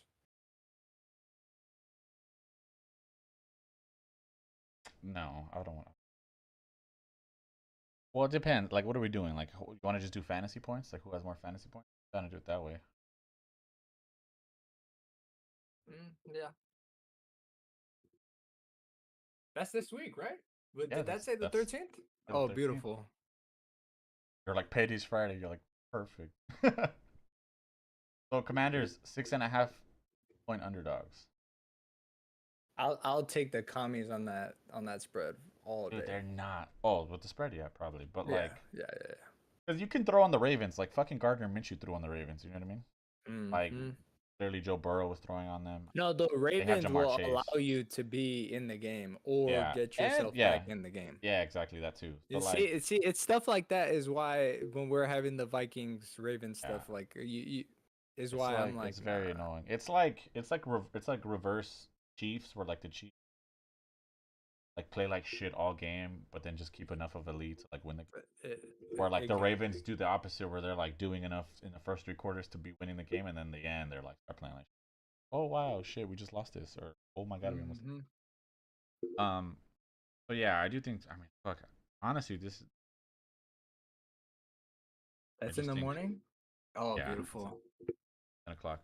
I just kind of feel bad because like, I don't feel bad, but I just hope that.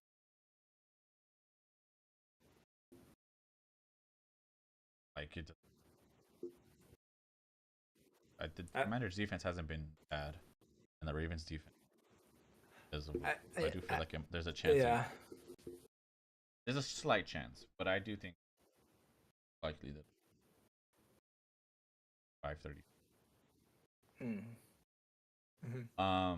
Well, yeah. Yeah, I mean, and the Ravens are coming off Bengals game too. The Commanders win. Consider the division theirs, right? Because then they got the Panthers, Bears, Giants. Then they got the Steelers, 14, Titans, Saints, Eagles, Falcons, 14. It's tough. I mean,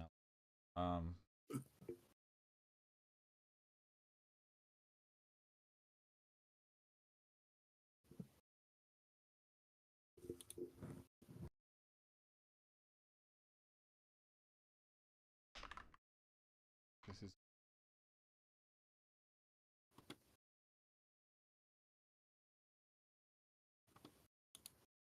Plays, I just loved it when our when I was calling plays, I just loved it when our quarterback shredded the defense. I mean, just shout out to John Gruden. That's what has me feeling really nicey. Like watching Jared Goff go 18 for 18, 292 yards and 2 touchdowns. Got me feeling nicey. I couldn't do that pregame warm-up. He mentions Jaden Daniels in this, right? I could have sworn he does. Jaden Daniels, just a rookie. 26 out of 30, 87%, 231 yards. He rushes for 47. He's doing everything. Shredded, baby. C.J. Stroud, 345 yards, brings the Texans back, wins it at the buzzer. Shred him, Stroud. Yeah. Baker Mayfield, coming off a tough loss, 345 yards in the hot, humid Tampa Bay weather. Heat them up, Mayfield. Keep shredding them, baby. Sam Darnold. Who'd have thought the Vikings would be 4-0? 275 yards, 3 touchdowns. Go to Lambeau Field and win again, baby. Keep it rolling, Sam. Shred them. Did you see one of his YouTube videos has like a segment where he shows how he makes his own? He's just like in the studio with some white guy. Dude, it's his son. Oh, it's his son? It's his son. My god, that's even son's better. a DJ. That's fucking or producer or whatever. Yeah. Let's see a Bill. Yeah, he's had a great start to the season. It's been fantastic, and he handled the Browns defense with Coach Schwartz well. But this play right here is what you can't let him do, is get out of the pocket and extend plays. He can run, and when he gets out and has clear vision, he can throw the ball, make all the throws down the field. So the best way to defend him, I think, is to keep him in the pocket. That's easier said than done, but he's a very explosive athlete and can kill you with his legs. And if he has time and space, he can get outside and, like I said, find some space out there and, find open receivers. So, but he did a good job against Cleveland, and that's not a bad defense. So we'll see what happens this week against the Ravens, kind of a crosstown rivalry there. But, Jaden's had a tremendous start to his career, and they're playing well. Cliff's running the ball probably a little bit more than he did when he was at Arizona. And as every quarterback knows, nothing helps the passing game more than a good running game. Yeah, he's had a great start to the season.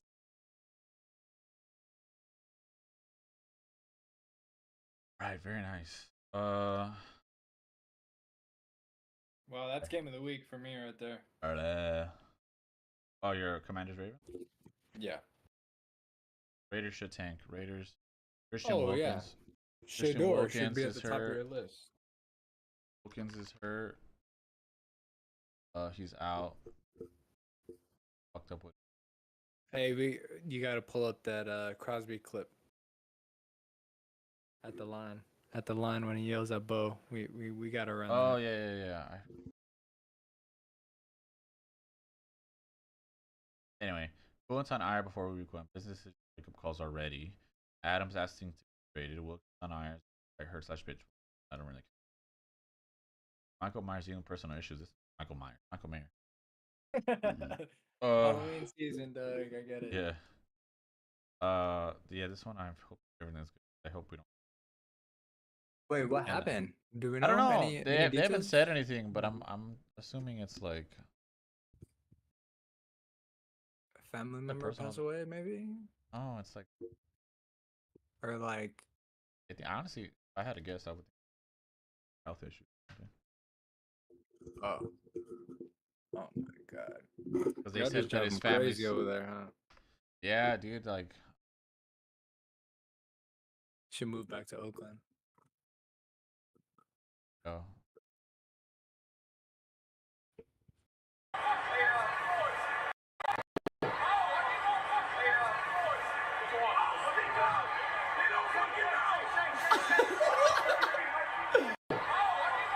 That's great. I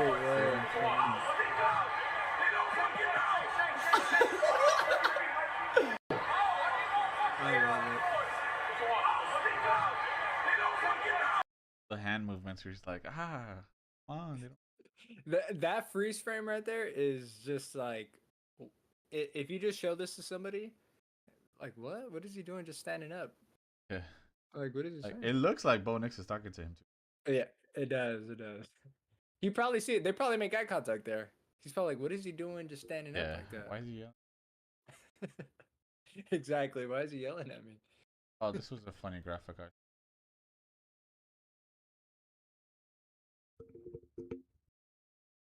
I feel like this is how it's been even dating back to last season.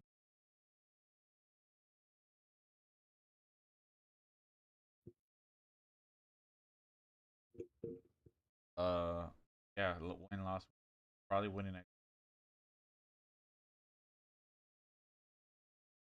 And then win the bye week? Yeah, then win the bye week. No.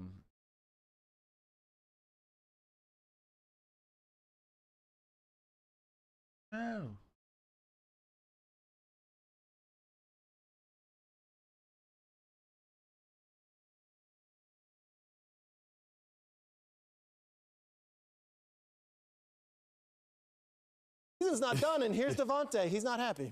Not happy, man.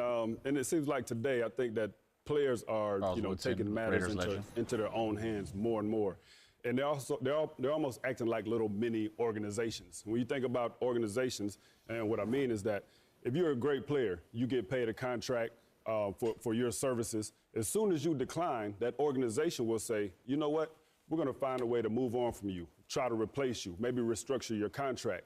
And what players are saying nowadays is that if the organization is not doing right by me, you're not bringing me in the quarterback that can get me the touches I need. In this case, Davante Adams not happy with what's going on with the Raiders, or the draft is not the way you think it should be. Hey, I'm 32 years old. I got a few good years left. I want to win. And if they don't feel like they're winning now where they're at, then they're saying, you know what, I'm going to fire you, organization. I'm going to look to go to another organization. So it seems like that's happening more and more these days. I love it. I love that players are feeling, bold enough to say, you know what, it's not right right here. And so, move me. Where do you think he should go? Hard to trade. Honestly? Yeah. Patriots. A guy that you just interviewed, Jaden Daniels, I like that. the Washington Commanders. They got Terry You McLaurin, bring though. in a veteran receiver like Davante Adams with a young quarterback, give you a bona fide star in the NFL for the next couple of years and allow him to grow as a player. That Commanders team will poor Terry just got a. You could get a running back in that deal as well. I think they have like 3 solid running backs over there. Yeah, give us Rodriguez. Buy Rodriguez. And it not be like one of those ones where you have to like make it. A non-custom. Yeah.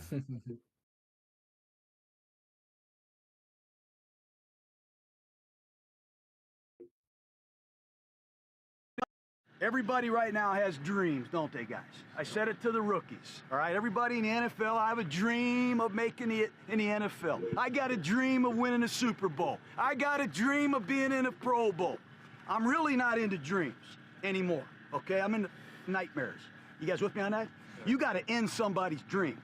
You got to take their job. You got to take their heart. Are you guys clear about this NFL now? We're not trying to go to the Peach Bowl. We're not trying to go to the Gator Bowl or the Bluebonnet Bowl. We're trying to go to the Super Bowl, okay? And to do that, you got to really try to end somebody's dreams. Are you clear?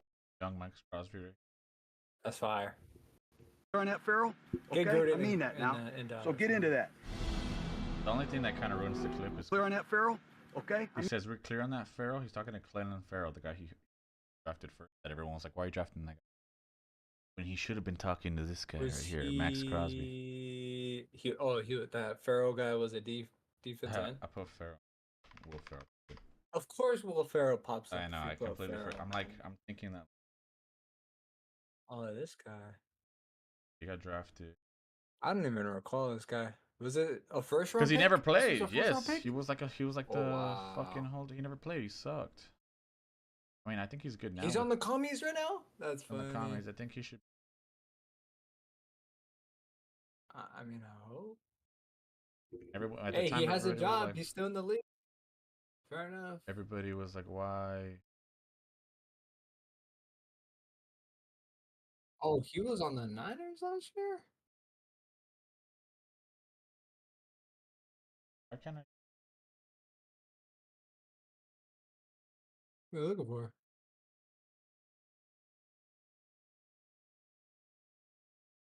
That would drafting for. Yeah, right there. He first 4th overall. Oh my! Pull up that draft. Yeah, thank you. Let me see. Kyler Murray, Nick Bosa, Quinnen Williams. Who's the next defensive end? Who's the next defensive end? Brian Burns, who's like was great with Panthers and is now sick with the fucking.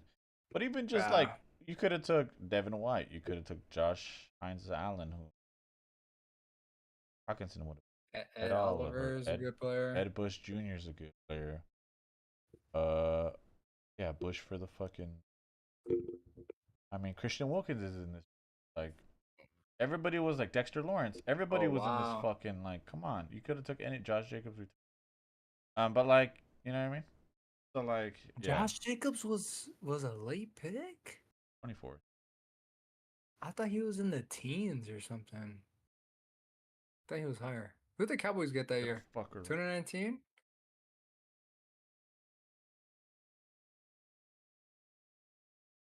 Oh, we didn't have one that year. First pick. Dallas, Tristan Hill. Oh, he was a flop. He's not on the team no more. Wow. Anyway, yeah. So just in retrospect, he's like Farrell, you whatever the fuck. Like That face right there tells me like that whole speech was just for Farrell, and Farrell probably wasn't making eye contact. Yeah. And Oh it's one yeah. of those. It's one of Like those. Like, you're hey, listening, you you with paying me? attention. Yeah, I know. But anyway, yeah, Raiders should tank, and then yeah. So there's no. I guess there was like that. Hey Adams. Uh-oh. Her little tweet. Yeah. Uh-oh. Says, oh boys, that's happening. Okay, Devontae Oh Adams boy, tomorrow. damn it. Oh boy, lots happening. Our guy. I'm sorry, are they like related? Like why is he always on her show? Is it related? The first time. Can you confirm if he actually has a Taco Bell in his house?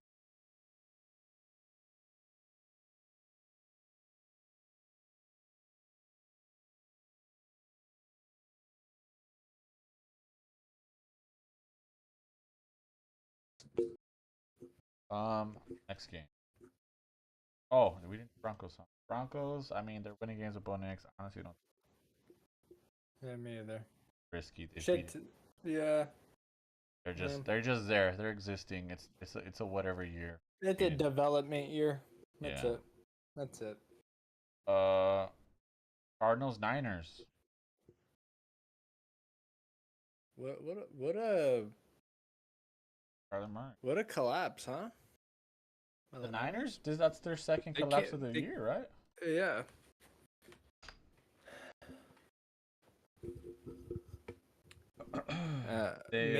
Mason is my is one of my family fantasy.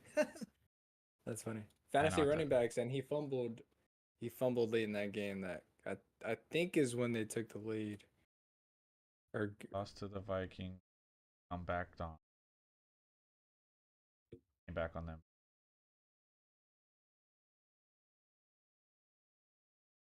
Cardinals actually played pretty well. Immediately it was 7-0 because Kyler just fucking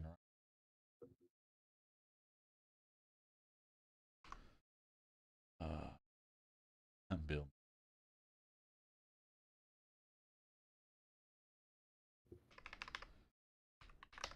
I think my stream still is it? Come on, you gotta make fun of how he sounds. Oh, me.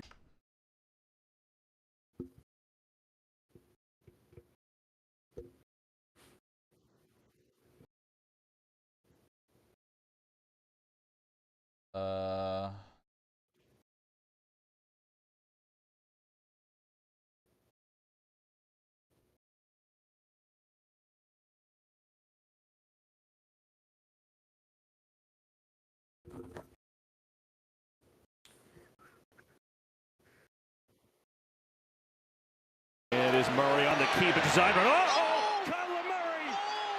Turn on the afterburn. Pistol formation here. It is Murray. Puts the two fingers up. Right? Two fingers. Turn on the afterburners. He's gone. How's that for a start? Pistol formation here. It is Murray. I mean, and then I think Harrison popped off too.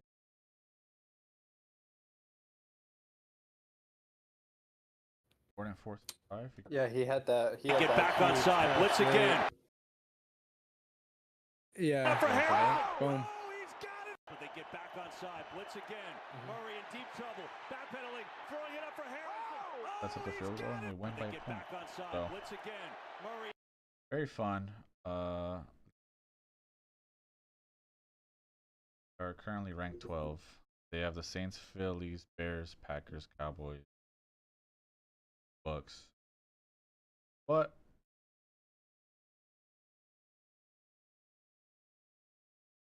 division, they are in second.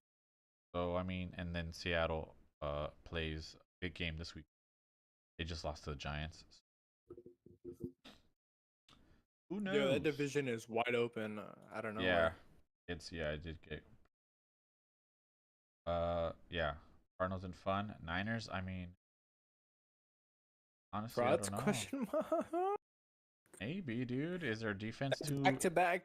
You know what's crazy? Cough-ups.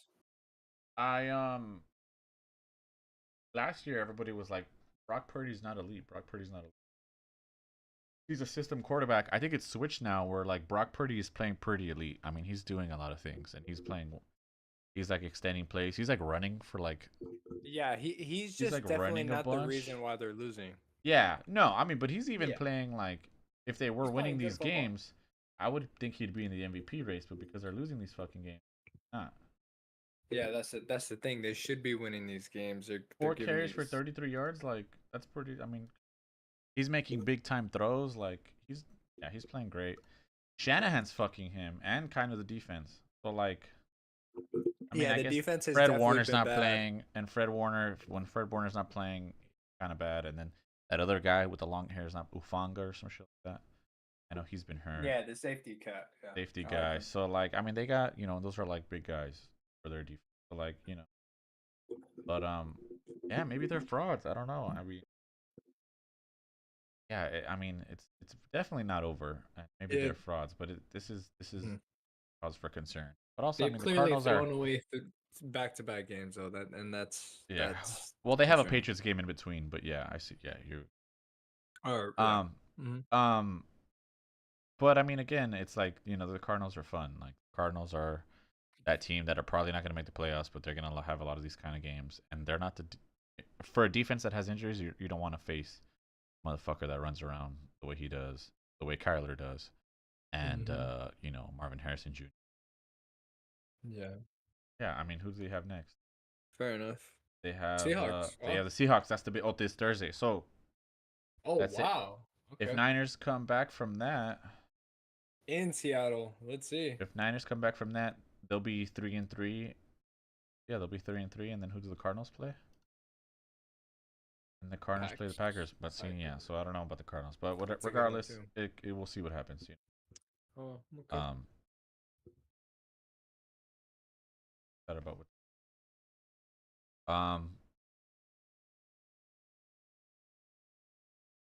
Here's Rams. Packers. Probably put them. Got his first win. Right? I believe so. Yeah. First win, yeah. But not to say he wasn't trying to lose it. I would say the Rams. I would put them in frauds too. Do you think they're out of it? They get Puka and Cooper back soon, supposedly. But 1-4. I mean, they could go on a run. I don't know. They're playing all these games close. Until then, they stay there. Yeah. But they can. Dude, they can take over that division if they get healthy, man. Yeah. And Matthew Stafford is literally playing. Stays relatively healthy, kind of. Yeah, they can. Here,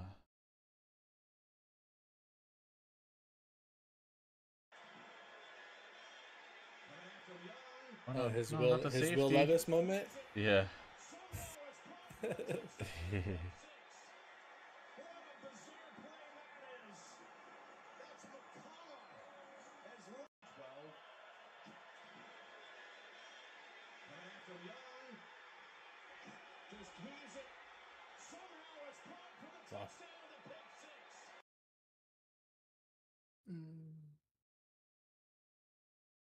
I mean, I think there was, but I remember that Rams were coming back. Weren't they down multiple touchdowns? And the Rams were kind of slowly crawling back, and then the Packers were able to close the door on them.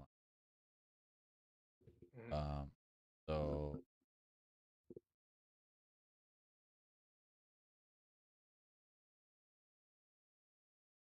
October 7th was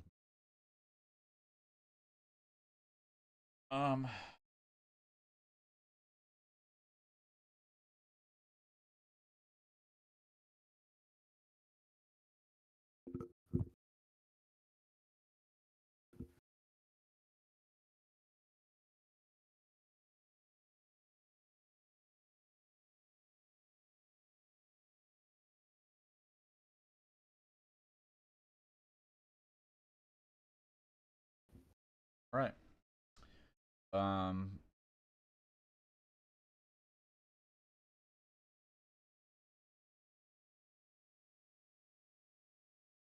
Packers. Cardinals. Texans.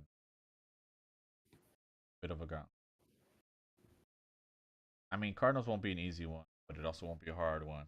Got the Texans at home. Jack should be Jacksonville.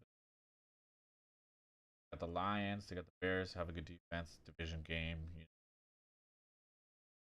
Niners, who because of that division will be in stressed out mode. I mean, yeah, it's like, how it goes.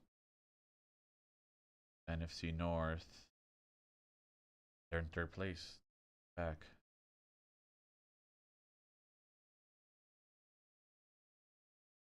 Yeah, all those teams are going to beat each other up.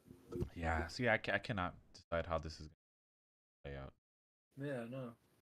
Crazy. Giants, Seahawks. Giants won, and Giants were kind of in control of the whole game. For the most part. When you're able to run the ball. And then fucking, there was that one thing that honestly I think was a touchdown, but I don't know.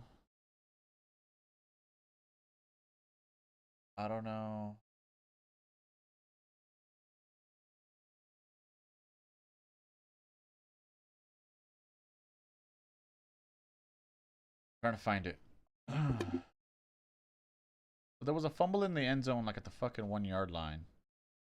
And because fucking they ended up calling it a 99-yard touchdown. And I was kind of hoping they would have like another angle, but nah, they just kind of gave us, yeah, it's a fumble, which landed in the end zone, which I picked up.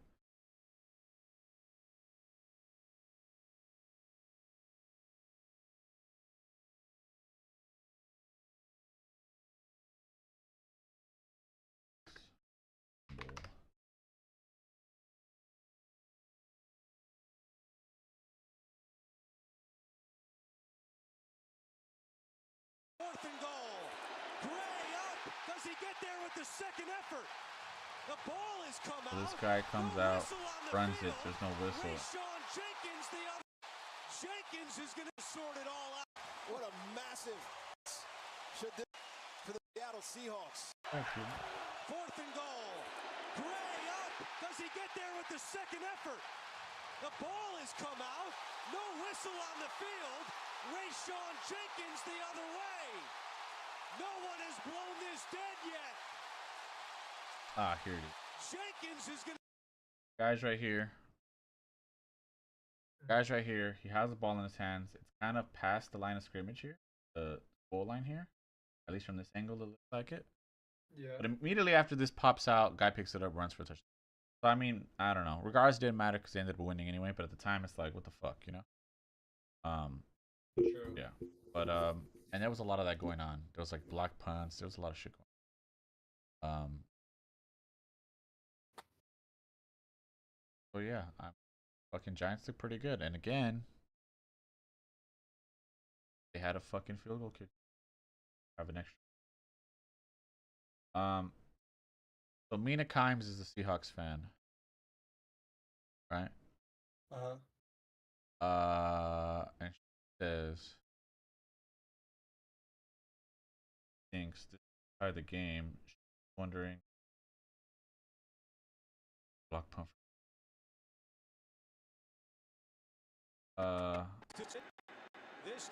She says, did the announcer explain why this wasn't a penalty? I had audio on a different game. Doing the Cam Chancellor leap in Seattle to block a field goal and win the game is pretty nuts. Was wondering if it was a hold. McDonald says it was fine, but they just pushed him down. Kind of crazy. Doesn't happen more often. No.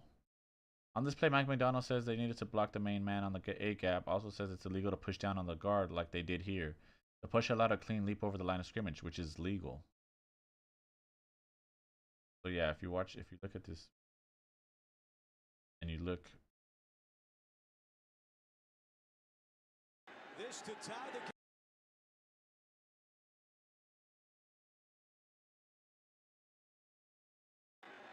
like at 97, he kind of like pushes him down, and then 19 jumps over.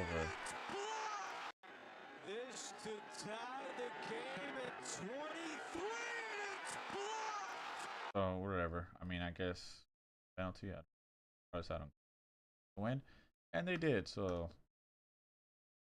Giants are now. Are still doing nothing.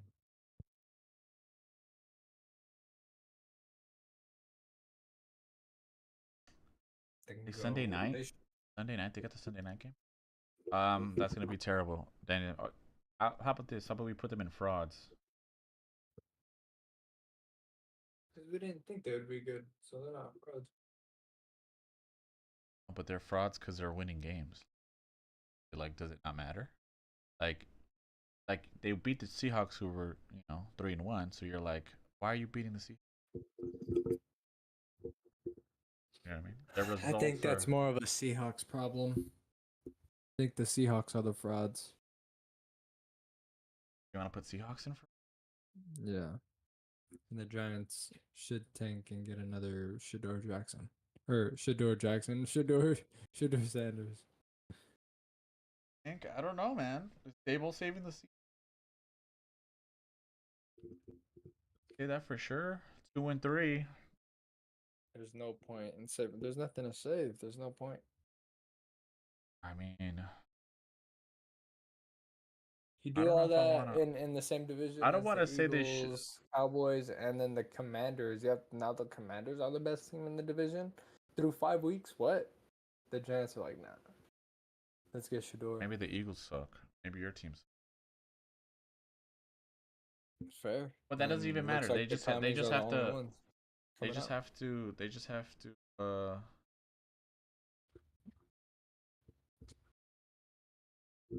I mean, I just think clearly they're not tanking. Aren't a win. Yeah, so they should tank. I don't know. There's nothing to play for. They got nothing to play for.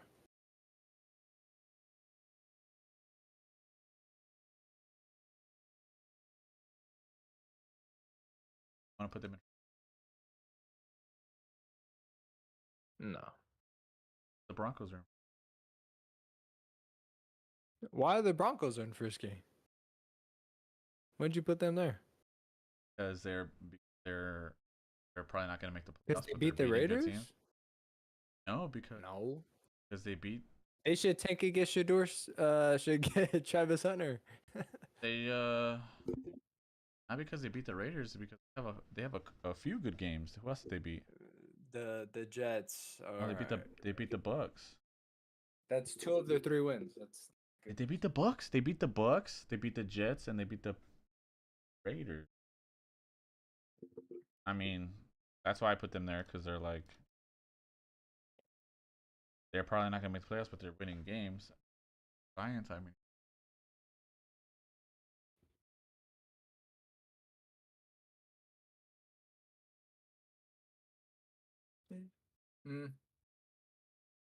Whatever. I don't care. You can put them over.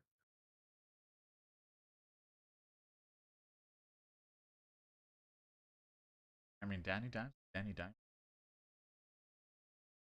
Now we're going to shoot. He played really good. I watched that game. He played pretty good. He wasn't. But I mean, again, it could also be a Seahawks thing. But I mean, I also think it's a Dayball thing. You know what I mean? Yeah, they were finally able to run the ball. And it looked like. But with no neighbors either. No Malik neighbors either, which is crazy. So then it looks like Seattle has a problem. Yeah. I mean, they have to win this Thursday. 7-2.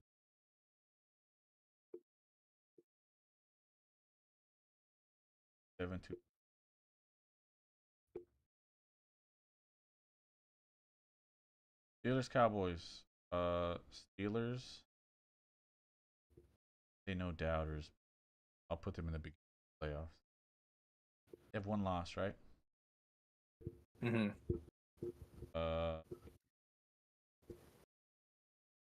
They have 2 losses. Sorry, they had 1 loss. Yeah, and then they lost to your team, so now they jump So the Ravens are now in first. Steelers are in fifth.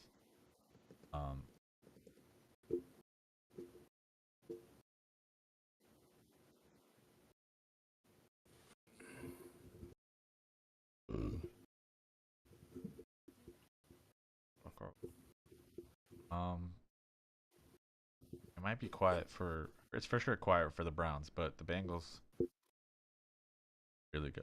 It's gonna be crazy. Watching that game Sunday night, I just the Bengals are a better team than the Steelers. Yeah, it's just simple. I mean, for sure, a better offense. Yeah, for defense. Yeah, I mean, but if you but defensively, the if you Bengals are terrible, and the head coach like completely blew this past weekend. They really should be 2-3, but I really don't think the Bengals are not. I just don't think the Steelers are better than the Bengals. They played each other right now. I think. Yeah. Like, I mean, if the Bengals could turn it into a shootout. But the Steelers aren't like don't have an offense to be a shootout. You know what I'm saying? So then that wouldn't happen. But and it looks like the Justin Fields thing is probably clock has struck midnight. And their defense isn't as good as it was in the beginning to be. Yeah, but they're hurt. They're hurt like crazy. The other guy that's on the other side of TJ Watt, he was out, and then that guy's backup got hurt.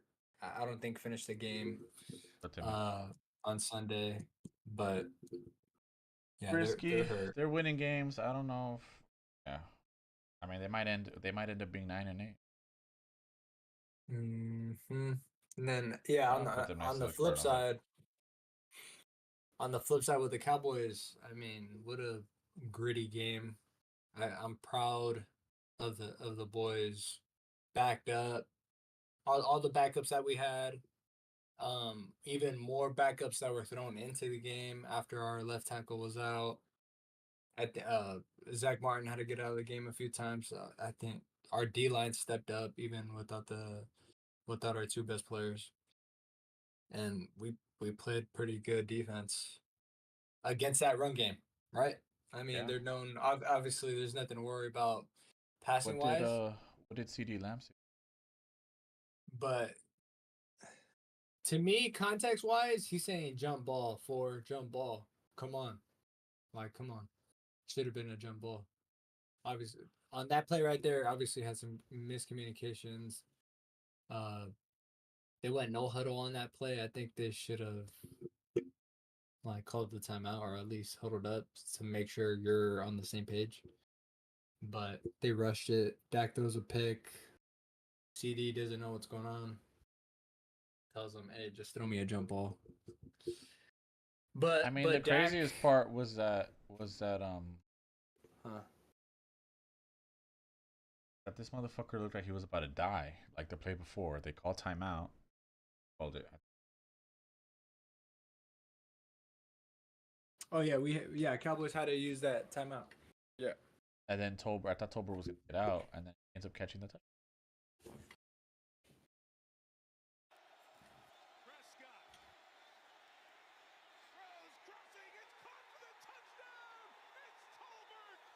Phenomenal work. That was a $60 million drive right there. Also, thinking about the discourse play if right the in front was Cowboys. insane. Yeah, the fact that this was Let's see this. good that he landed on us. Think about the discourse if the Cowboys had led 4 long, ultimately scoreless drives and lost an island game to. I mean, yeah. I mean, if the ball gets batted down, like damn, you guys easily. But yeah, I mean, I can't tell you how many times I've seen the fucking Steelers at the goal line cause a fumble. The most famous one is when they.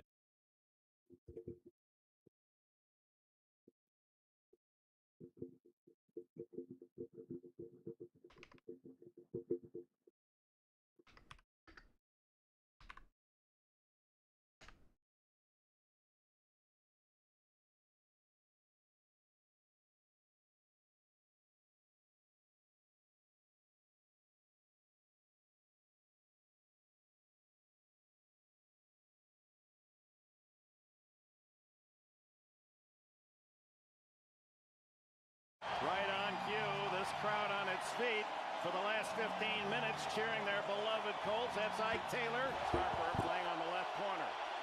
And so they got to keep him out of the end zone. Bettis fumbled the ball. Picked up by Nick Harper. Oh my, Harper with Roethlisberger to beat. Roethlisberger makes the tackle at the 43-yard line. But yeah, Steelers always come with the fact that Dak was able to land on this, and the fact that he didn't pick it up and try to score the touchdowns too, because then that got probably what if he fumbles it or something. So this was also like a Tony Romo. You gotta just jump on it. This was a Tony Romo moment.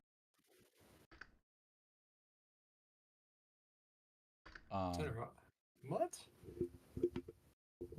Yeah, how many times has this happened to fucking Tony Romo at the playoffs too? Just kind of fucking up at the goal line or fucking up the snap or.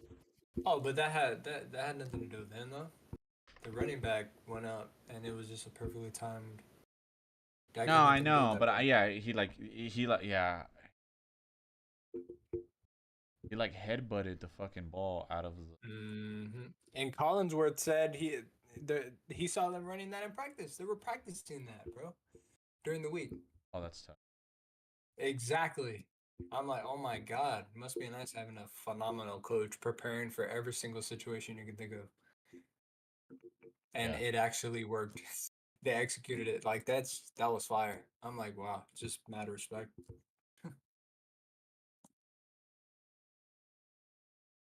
Was that close to being a disaster for the Cowboys right there.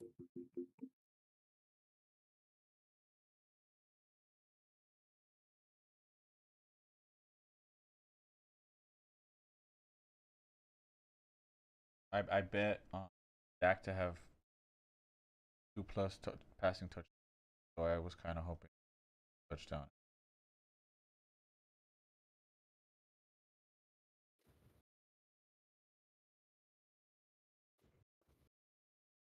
Yeah. Cowboys playoffs. Good chance. That was a good win. And Steelers are fun. I don't know. They're gonna make the playoffs. Probably not. I would put them.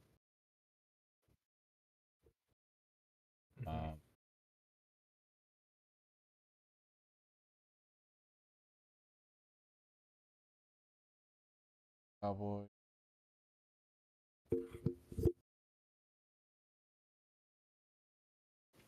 It started off with that fucking interception. That was so. Derek Carr couldn't throw the ball out of bounds. And just right after that happened, I was like, it's one of those games. Yeah, sure enough. Game. It's been just like every Chiefs game has been. Yeah, go ahead and put the Saints where they belong in the frauds. And then fuck, they're 5-0. They just know how to win these good ass games. And Carr got hurt. There was a couple drop passes. He's gonna miss time too, right? Yeah, probably like a week or so. I mean, like 2 weeks or so. Oh, that's not bad. Okay. Actually, I'm not sure, but what I saw. Funniest thing I saw. Say what you want about Taylor Swift. Usually when they show celebrities sitting down shooting the shit in the luxury box, that lady is standing up and locked in for every play. Lamau. Anyway, here's her saying she's gonna kill herself.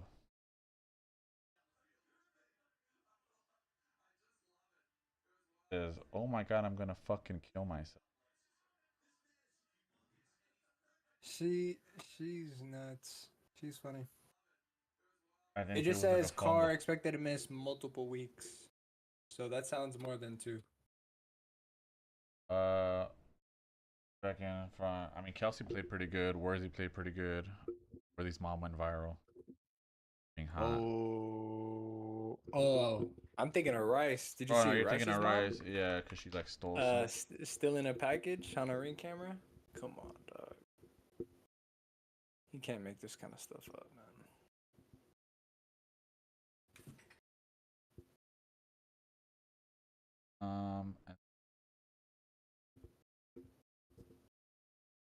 The rest of the fuck, did we skip? Yeah, we skipped the Bengals. They're fraudulent, man. They're fraudulent. Yeah, because they should be good and they're not. And they perform well and then they don't.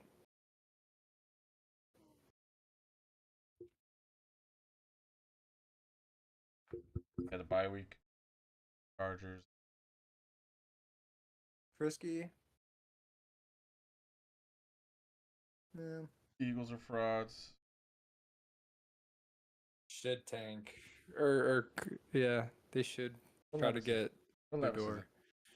They should try to get Shador, though.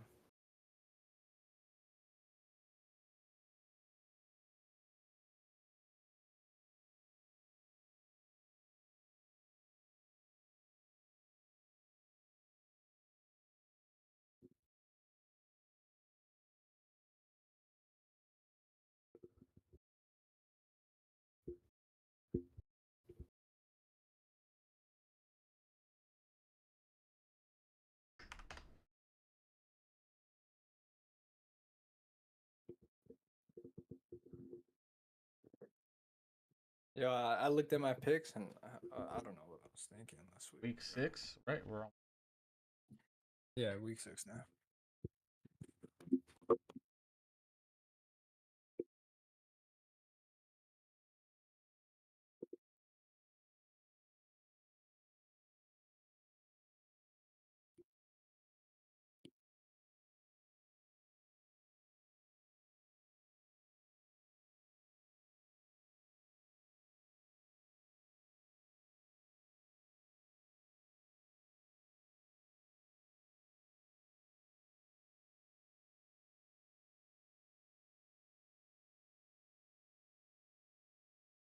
Tampa Bay lost.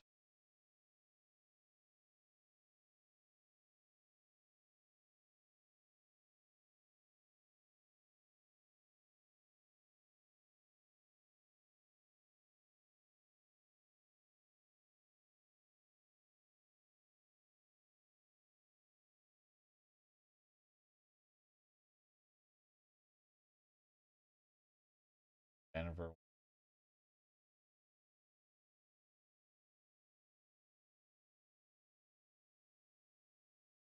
Oh my God, you didn't go Dallas?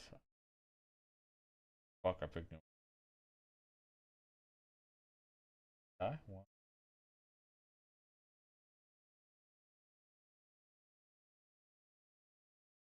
No, I only had 3, yeah.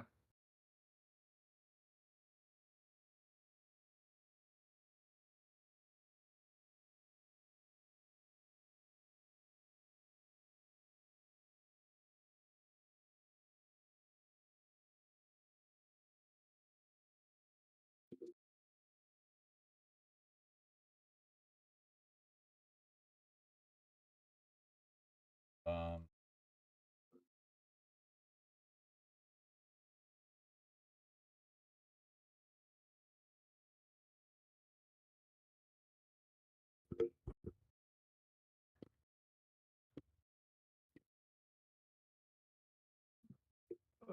Is it? Okay. Give me the Commanders. Give me my first oh pick. my God, that's gonna. Where are they at?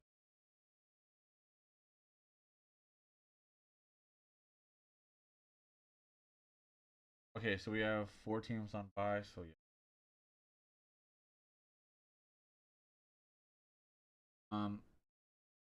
Super early London. Jacksonville probably win that.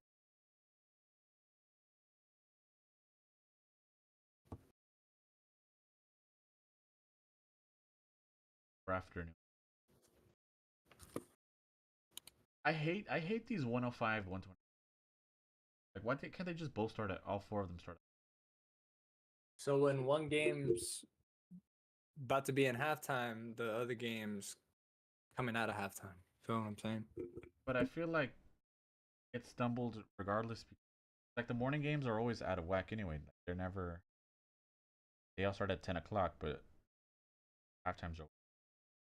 Some teams run the ball more. Time goes by. But like, I hate these 105 games because by the time Because okay, like for example, the Ravens game, it went into overtime, right? And it took forever, so I couldn't watch the other game. Like it kicked me off to watch the Cardinal game. Murray already had that fucking. Anyways, I just find it like weird. Then make this 125 and then.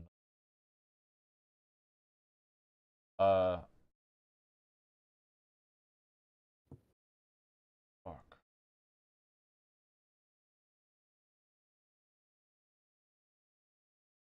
Oh wow. Hit miss. Give me the Bears then. Give me the Bears.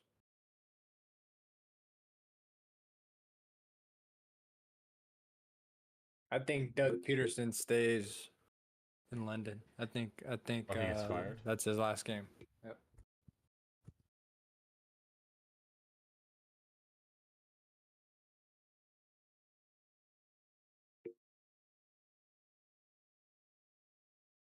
The Raiders.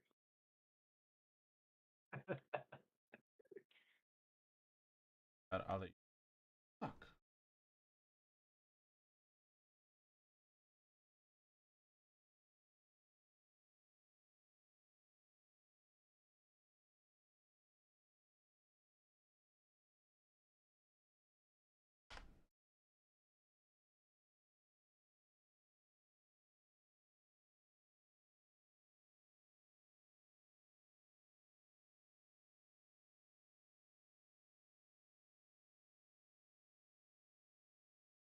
That's for now. Oh, so no interim buff. No interim head coach buff. Okay. Okay. I agree that there is an interim head coach buff. Like I do 100% agree that that's a thing. But I'm going against my morals here. I think both.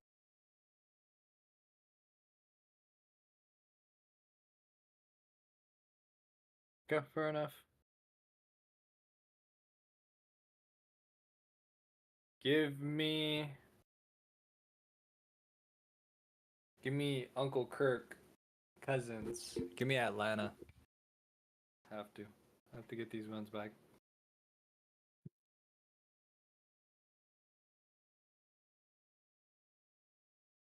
Oh yeah.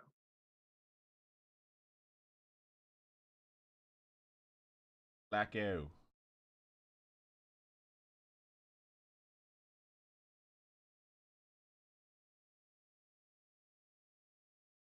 Like I said,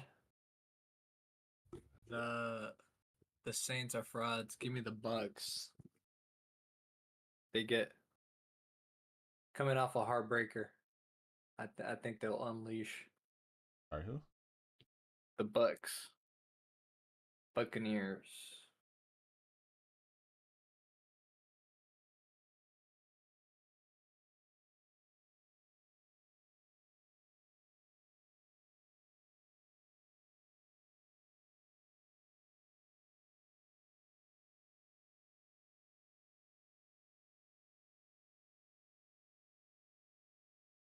That's a good pick. What away teams? I almost did the same thing as last week. I was going to take Detroit there. Give me Jim Harbaugh. Fresh off a bye week. Let's go, man.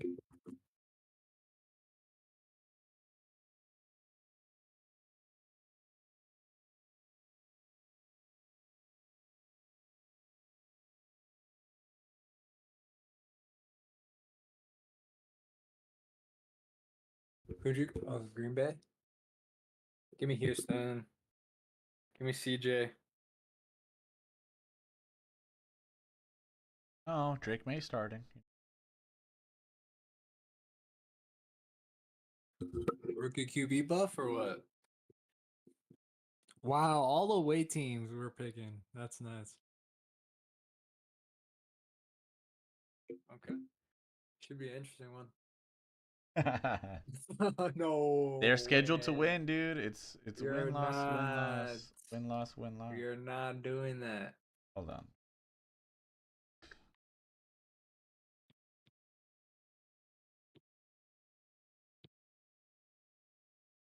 So yeah, so we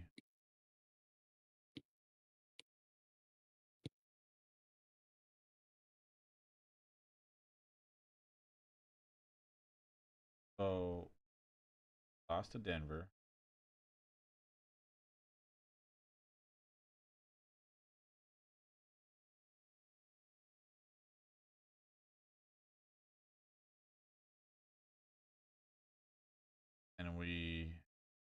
And so lost to Chargers, then we beat the Broncos, lost to the Colts, beat the Chiefs. Oh my God. Oh, okay, here. And we beat the Chargers. The first game.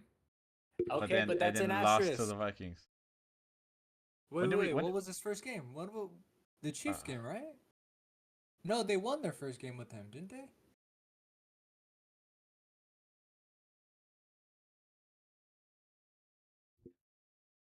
Game Day Magazine? Wow, multimedia is great. Wow.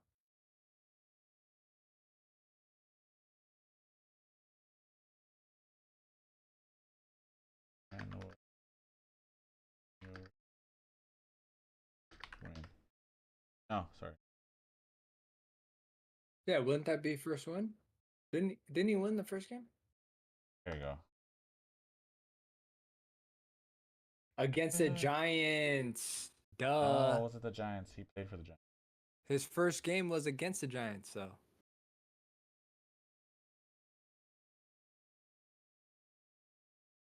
Yeah, that's why it was like that a big deal that week, I remember.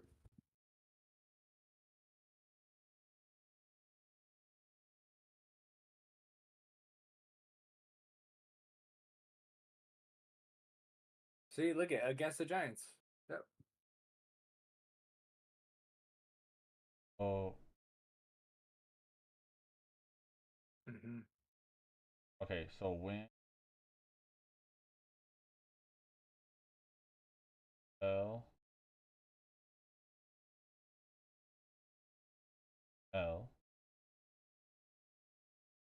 That's preseason though, dog. Come on. Oh fuck. Okay. Come on. But yeah. But okay. But regardless, it's like a pattern. That was my. But anyway, yeah. Even in the preseason. Hey, fellas. My point being, in theory, they should beat Pittsburgh. I don't know. All right. Give me the Bengals. Stop messing around. Give me the Bengals, man. Joey B, that's enough, man. Some of these aren't gonna hit, dude. Oh yeah, for sure. Oh yeah. The NFL is gonna football. The NFL is gonna football, man. So how long until fucking the head coach of the Browns gets? Yeah, that was pretty nuts. That clip of Deshaun Watson walking off the field like that. You seen that? He didn't want to run a 4th down play. The game, I think, pretty sure the game was already over. It was like 26-3 or something like that.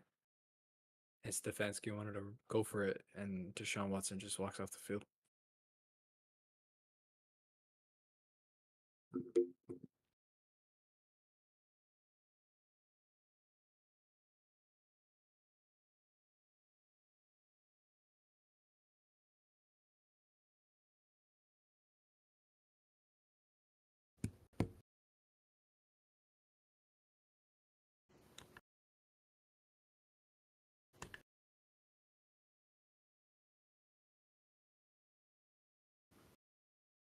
Situation in pro sports. They're done, and so is Deshaun Watson. If you want to see a situation where the head coach has absolutely no say of who's playing on the field, it's happening in Cleveland. Kevin Stefanski is a 2-time coach of the year. He's a brilliant offensive mind, and this offense looks nothing like the offense that he won 2-time coach of the year with. They're in an awful situation, and by every measure, if you just watch the game and then you look at the stats, Their offensive performance, and specifically Deshaun Watson's offensive performance, is the worst in the NFL. They're done. Should they bench him? Yes, they should have benched him week 1. Of course. Week 1, they should have started thinking about Jameis Winston. You did say that, But yes. I don't think this is a head coach decision, and I don't think this is a general manager decision. I truly believe this is from the owner, because there's no way that you would watch this football tape over the last. When I think of Lamar Jackson throwing a the best football, opportunity. that's what I This is why it's the worst envision. situation in pro sports. It's a friend. 150 million. They still own. $150 million. Yeah, to be clear. I'm exaggerating, They might have $150 but million guaranteed to a quarterback. Like, No.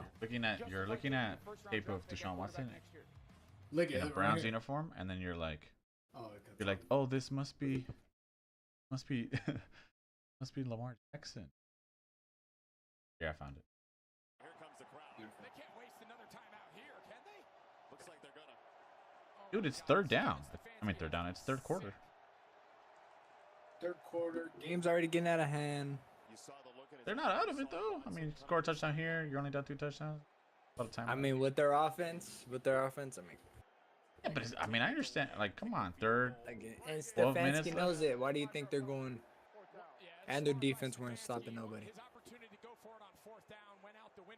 Look at him. I'm benching him after this. What the fuck? Exactly. He finished the game after that. Look at, he's like, are you serious?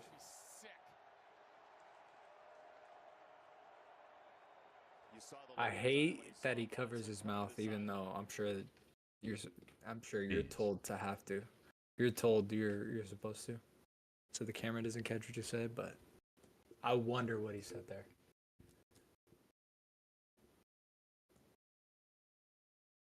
Yeah, Deshaun's cooked, man. The Eagles listen. I'm gonna kill myself.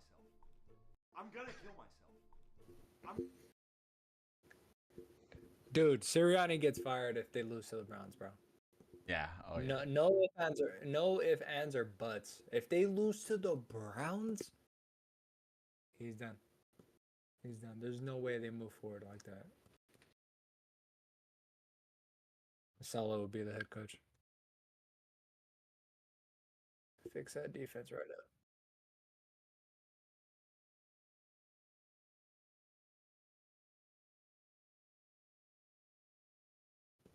Right.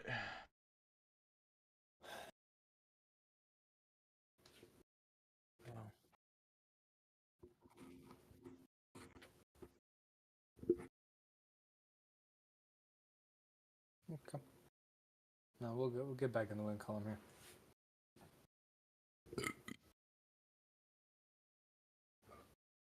Start stacking them up. After a September NFL offense, scoring was up across the league with an average of 50 points scored before Monday night. Offenses,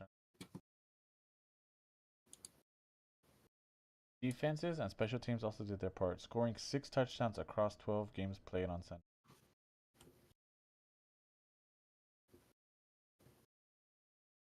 Terrible pick. In motion. I want to see how bad Minshew. Oh yeah. In motion. Yeah, this was all over my feed. In motion. Play action. Minshew looking. Throws intercepted by Surtain. Pat Surtain. Literally, if I think we would have won the game. Got batted down and we could. After this happened, I see what you're saying. He was perfect, 9 for 9. It looked like he Yeah. was cooking. I mean, he seemed like it. Yeah, you go up Bowers was 17-3 cooking. there. Run. You go up 17-3 Nobody's there. gonna it's a catch him. different ball. Surtain. Motion. I mean, he's fucking wide open, dog. Brock Bowers. Play action. Minshew. I mean, I get it. You got a guy in your face. I mean, like he's right here. And Bowers had like a fucking. Looking. Play it. Let me see how bad the miss is. Intercepted by Surtain. Pats. Play action. Minshew looking. Throws intercepted by Surtain. Pat Surtain on the run. Nobody's going to catch him. Surtain going all the way for a Denver touchdown. If I was a football player, I would want to have Surtain. Mm-hmm. I look him up.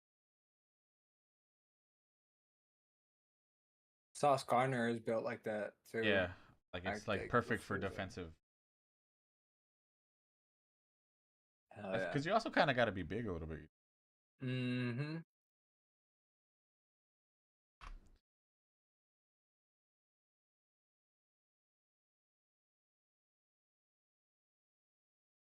All right, man. We gotta pray for the Dodgers.